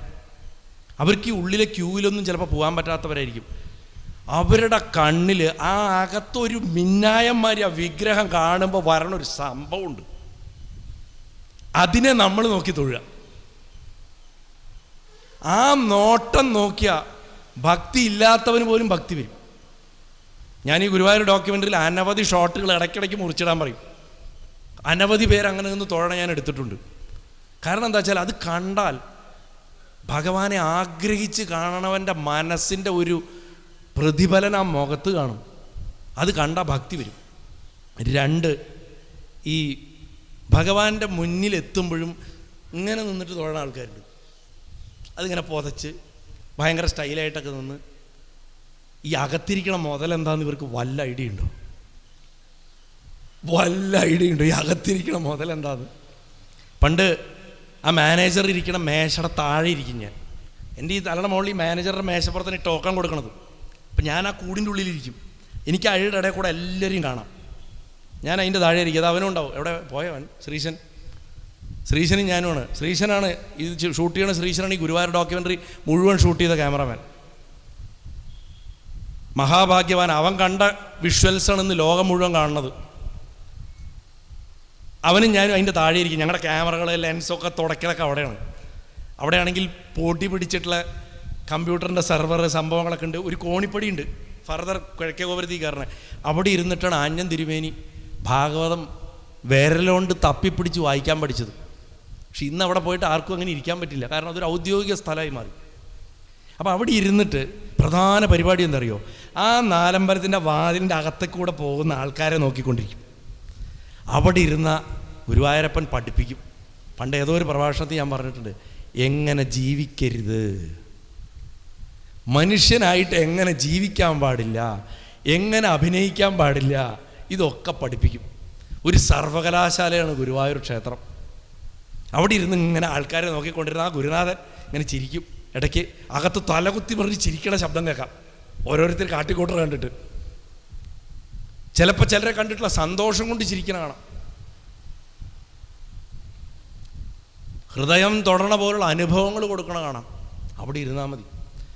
പത്മനാഭന് ചികിത്സയ്ക്കുള്ള കുറുന്തോട്ടി ദേവസ്വം അന്വേഷിച്ചുകൊണ്ടിരിക്കുമ്പോൾ ഈ ശ്രീശനും ഞാനും കൂടെ ഒരു ഉച്ചപൂജയ്ക്ക് തൊട്ട് മുമ്പ് അവിടെ ഇരിക്കുമ്പോൾ, ആ കഥ ഞാൻ പറഞ്ഞിട്ടുണ്ട്. ഒരാൾ ഈ കിഴക്കേ ഗോപുരത്തിൽ കൂടെ കയറി വന്നു. എങ്ങനെ അയാൾ ക്യൂ കടന്നിട്ട് ഇങ്ങോട്ട് വന്നു, ആ ഗ്രില്ല് വിട്ടിട്ടെന്ന് എനിക്കൊന്നും അറിയില്ല. എനിക്കന്ന് ശ്രദ്ധിക്കാൻ തോന്നിയില്ല. ഒരു കഷണ്ടിയായിട്ടൊരു തടിച്ചൊരാളാണ്. എന്നോട് വേണ്ടി ഒരു മാനേജറോടെ, താനാണോ മാനേജർ ചോദിച്ചു. ഞാൻ പറഞ്ഞു ഞാൻ മാനേജറല്ല. മാനേജറോടെ? ഞാൻ പറഞ്ഞു ചായ കുടിക്കാൻ പോയിരിക്കണം, ഉച്ചപൂജയ്ക്ക് നടയടച്ചിരിക്കല്ലേ. അതെ, എനിക്കൊരു തുലാഭാരമുണ്ട്. ഞാൻ പറഞ്ഞു തുലാഭാരം കൗണ്ടർ തുറക്കണമെങ്കിൽ ഉച്ചപൂജ തുറക്കണം, അപ്പോഴേ പറ്റുള്ളൂ. ആ ശരി. കുറച്ച് കഴിഞ്ഞിട്ട് ഇയാൾ തിരിച്ചു പോവുകയാണ്. ഞാൻ തുലാഭാരം ചെയ്തിട്ടുണ്ട് കേട്ടോ, പറഞ്ഞാൽ മതി. ആൾ പോയി. 15-20 മിനിറ്റ് കഴിഞ്ഞപ്പോൾ ആനക്കോട്ടയിൽ നിന്ന് ഒരു പ്രധാന പാപ്പാൻ വരുന്നു. ശരത് സാറേ, ഇവിടെ കുറുന്തോട്ടി തുലാഭാരം വന്നിട്ടുണ്ടോ? ഞങ്ങൾക്കൊരു 10-75 കിലോ കുറുന്തോട്ടി ഇവിടെ വന്നിട്ടുണ്ടോ എന്നൊരു വിവരം കിട്ടി. ഞങ്ങൾ അന്വേഷിച്ചുകൊണ്ടിരിക്കുകയാണ്. അവിടങ്ങാട്ട് തിരുമേനി പത്മനാഭന് ആൻറ്റിബയോട്ടിക്സ് ഒരുപാടായതുകൊണ്ട് കുറുന്തോട്ടി വെച്ച് കഷായം കൊടുക്കാൻ പറഞ്ഞു. ദേവസ്വം അന്വേഷിച്ചിട്ട് കിട്ടാണ്ടിരിക്കുകയായിരുന്നു. 75 കിലോ കുറുന്തോട്ടി കൊണ്ട് ആരാ വന്ന് തുലാഭാരം നടത്തിയത്? ഞാനാണ് അയാളുടെ കൂടെ പോയിട്ട് അത് എടുത്തു കൊടുത്തത്. ആ ആളെ ഞാൻ മാത്രമേ കണ്ടുള്ളൂ. എന്നോടാ പറഞ്ഞത്. പത്മനാഭനുള്ള കുറുന്തോട്ടി കൊണ്ടുവച്ചിട്ട് പോയപ്പോൾ 2 മാസം കഴിഞ്ഞിട്ട് പത്മനാഭൻ്റെ ശവശരീരം, മൃതശരീരം ആ രാത്രി ജനസഹസ്രങ്ങളിങ്ങനെ ക്യൂ നിന്ന് സ്ത്രീകളും കുട്ടികളും കരഞ്ഞോണ്ട് ഒരു മനുഷ്യൻ മരിച്ച പോലെ നിന്ന് തൊഴുതാ. ഞങ്ങൾ രണ്ടുപേരും നിന്നിട്ട് ആ രാത്രി നിന്ന് ഷൂട്ട് ചെയ്യുമ്പോൾ ഞങ്ങളാ ഇതാണ് അനുസ്മരിച്ചത്. അപ്പോൾ എങ്ങനെ ജീവിക്കരുത് എന്ന് ഭഗവാൻ നമ്മളെ പഠിപ്പിക്കണം. ശുഗൻ പറയണതാണ്, വെറുതെ ഈ ശരീരം കൊണ്ട് ജീവിച്ചിട്ട് കാര്യമില്ല. അദ്ദേഹത്തിൻ്റെയോ അദ്ദേഹത്തിൻ്റെ ഭക്തന്മാരുടെയോ ശരീരം ദർശിക്കുക. അങ്ങനെ സാധിക്കാത്ത കണ്ണുകളൊക്കെ വ്യർത്ഥാണ്. അവിടുത്തെ ലീലകളും തിരുനാമങ്ങളും കേൾക്കുകയും പറയുകയും ചെയ്യാത്ത നാക്കും ചെവിയും ഒക്കെ വേസ്റ്റാണ്. ഇതിലൊക്കെ ഉപരി ഇതൊന്നും കേട്ടിട്ട് അല്പം പോലും അലിയാത്ത ഹൃദയം, അതൊരു ഹൃദയമാണോ? അത് കല്ലല്ലേ എന്ന് ചിലർക്കുണ്ട്. എന്ത് ഭഗവാൻ പ്രത്യക്ഷപ്പെട്ടാലും ഇങ്ങനെ നിൽക്കും, നിശ്ചേഷ്ടം എന്ന് പറയും. ചിലർക്ക് കൃഷ്ണൻ എന്നൊരു നാമം എവിടെയും കൂടെ പോയാൽ മതി, പൊട്ടിക്കറിയും അല്ലേ? അതൊക്കെ ഒരു ഭാഗ്യമാണ്. 4-ാമത്തെ അധ്യായത്തിൽ പരീക്ഷിച്ച് ചോദിക്കുകയാണ്, ഈ പ്രപഞ്ചത്തിനെ ഭഗവാൻ എങ്ങനെയാണ് സൃഷ്ടിച്ചത്, എങ്ങനെയാണ് അതിൻ്റെ പരിപാലനങ്ങളൊക്കെ ചെയ്യണത്, ഏതൊക്കെ ശക്തികൾ സ്വീകരിച്ചിട്ടാണ് അവിടുന്ന് ലീലയാടണത് എന്നൊക്കെ പറയുമ്പോൾ ആ ശുഗമഹർഷി ഭഗവാന്റെ കാര്യങ്ങളും കർമ്മങ്ങളെയും ചോദിക്കണത് പരീക്ഷിത്ത് ചാടിക്കേറിയിട്ട് ഞാൻ പറഞ്ഞുതരാം എന്ന് പറഞ്ഞിട്ടല്ല പറയണത്. ഇതൊക്കെ പറയണേന് ഭഗവാനെ എനിക്കൊരു ശക്തി വേണ്ടേ, അങ്ങയുടെ കർമ്മങ്ങളെക്കുറിച്ച് പറയാൻ എനിക്ക് എന്ത് അർഹതയുള്ളത് എന്ന് ചിന്തിച്ചിട്ട് ശുഗമഹർഷിയുടെ ഒരു സ്തുതിയുണ്ട്. ഭാഗവതത്തിലെ ഏറ്റവും മനോഹരമായിട്ടുള്ള സ്തുതികളിലൊന്നാണ്. അതൊന്നും വിസ്തരിക്കാൻ നമുക്ക് സമയമില്ല. രാവിലെ അതൊക്കെ വായിച്ചിരുന്നു ഇവിടെ. ആ സ്തുതി ചെല്ലുന്നത്, നിത്യേന ചെല്ലണത് മോക്ഷപ്രാപ്തിക്ക് വളരെ വിശേഷമാണ്. ശുഗൻ്റെ സ്തുതി അതിമനോഹരമായിട്ടുള്ള ഒരു സ്തുതിയാണത്. ആ സ്തുതി ചൊല്ലിയതിന് ശേഷമാണ് 5-ാമത്തെ അധ്യായത്തിൽ കഥ പറഞ്ഞു തുടങ്ങാൻ.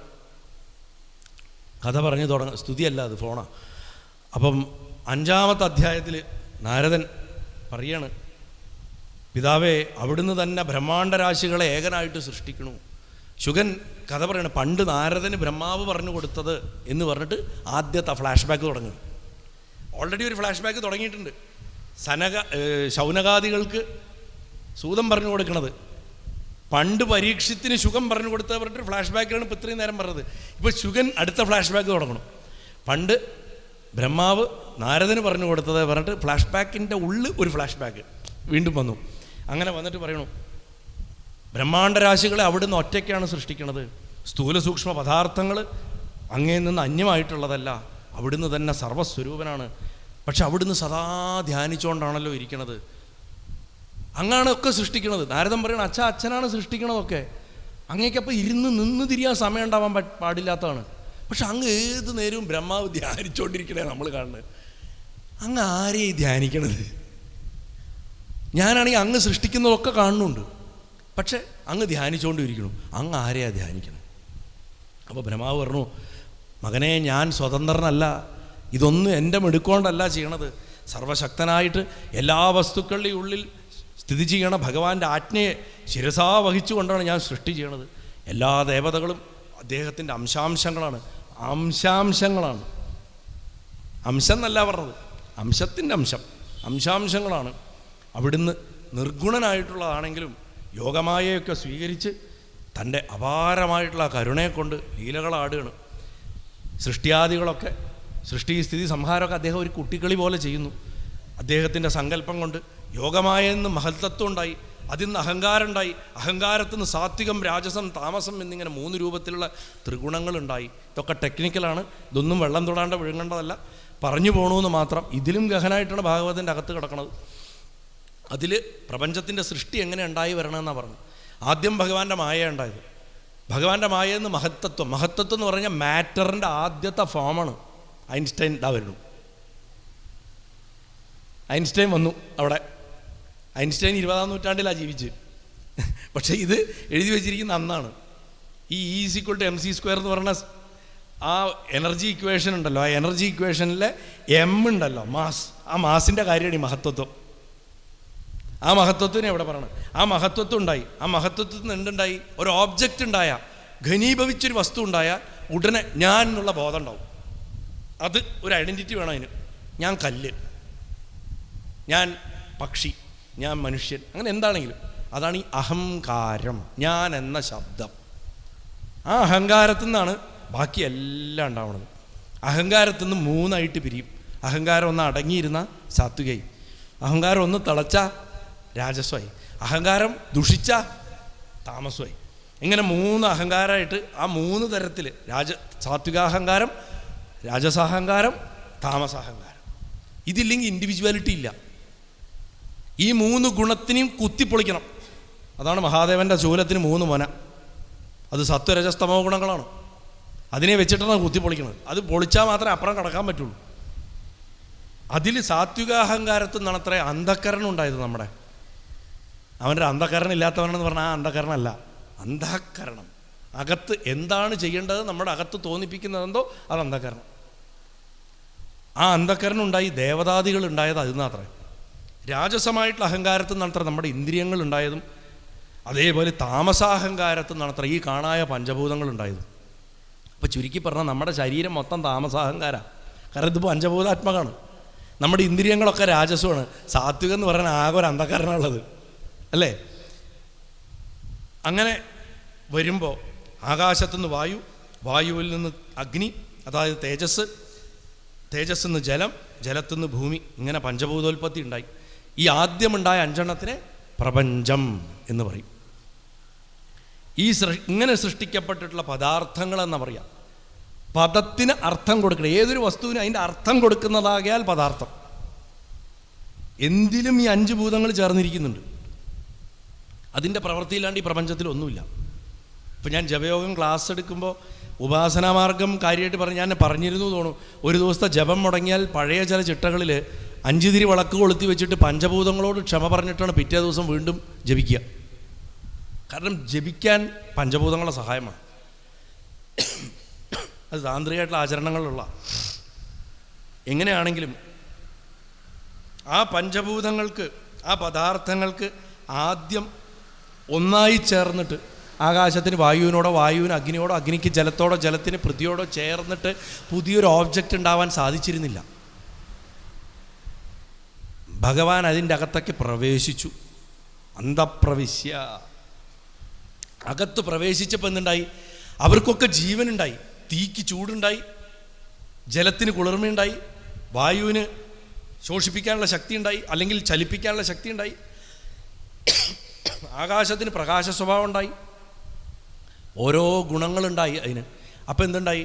സ്വയമേവ നന്നായത് മാത്രമല്ല, ആവശ്യാനുസരണമുള്ള അനുപാതങ്ങളിൽ, റേഷ്യോകളിൽ ചേർന്ന് ചേർന്ന് ചേർന്ന് ഓരോരോ പുതിയ പുതിയ വസ്തുക്കൾ ഈ പ്രപഞ്ചത്തിൽ ഉണ്ടായി. ആ പ്രപഞ്ച വസ്തുക്കൾക്കൊക്കെ ഇതാ നമ്മൾക്ക് ഇരുന്നിട്ട് ഇങ്ങനെ ഇരുന്ന് കേൾക്കാൻ, നമ്മളും തളർന്ന് കിടക്കാതെ ഇങ്ങനെ ഇരുന്ന് കേൾക്കാൻ, ഇതാ ഇരുന്ന് ഈ ഭാഗവതം കേൾക്കാൻ ഈ ശക്തി ആരാ തരണം? അടുത്ത നിമിഷം സ്വിച്ച് ഓഫായി എന്ത് ചെയ്യും? പാട്ട് പാടിക്കൊണ്ടിരിക്കുന്ന ആൾ കുഴഞ്ഞു വീണ് മരിക്കണമൊക്കെ നമ്മൾ കണ്ടിട്ടില്ലേ വീഡിയോകളിലൊക്കെ? എങ്ങനെയാണ് ആ സ്വിച്ച് ഓഫ് ആവണത്? ആ അന്തര്യാമിയായിട്ടുള്ള ഭഗവാന്റെ ചൈതന്യമാണ്. അങ്ങനെ ബ്രഹ്മാണ്ടത്തെ നിർമ്മിക്കാൻ ഭഗവാൻ തന്നെയാണ് ശക്തി കൊടുത്തത്. അങ്ങനെ ബ്രഹ്മാണ്ടമുണ്ടായി. ആ ബ്രഹ്മാണ്ടത്തിൻ്റെ ഉപാധിയായിട്ട്, അതിന് കാരണമായി, അതിന് സപ്പോർട്ടായിട്ട് ഭഗവാൻ സകല വസ്തുക്കളിലും പ്രകാശിച്ചു. അപ്പോൾ ഭഗവാനെ എന്ത് വിളിച്ചു? വിരാട്. ഈ വിരാടല്ല, വിരാട്, വിരാട് പുരുഷൻ.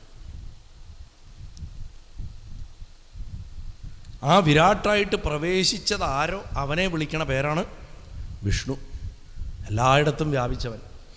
ആ വിരാട് രൂപയുടെ അവയവങ്ങളായിട്ടാണ് ഈ കണ്ട 14 ലോകങ്ങളും.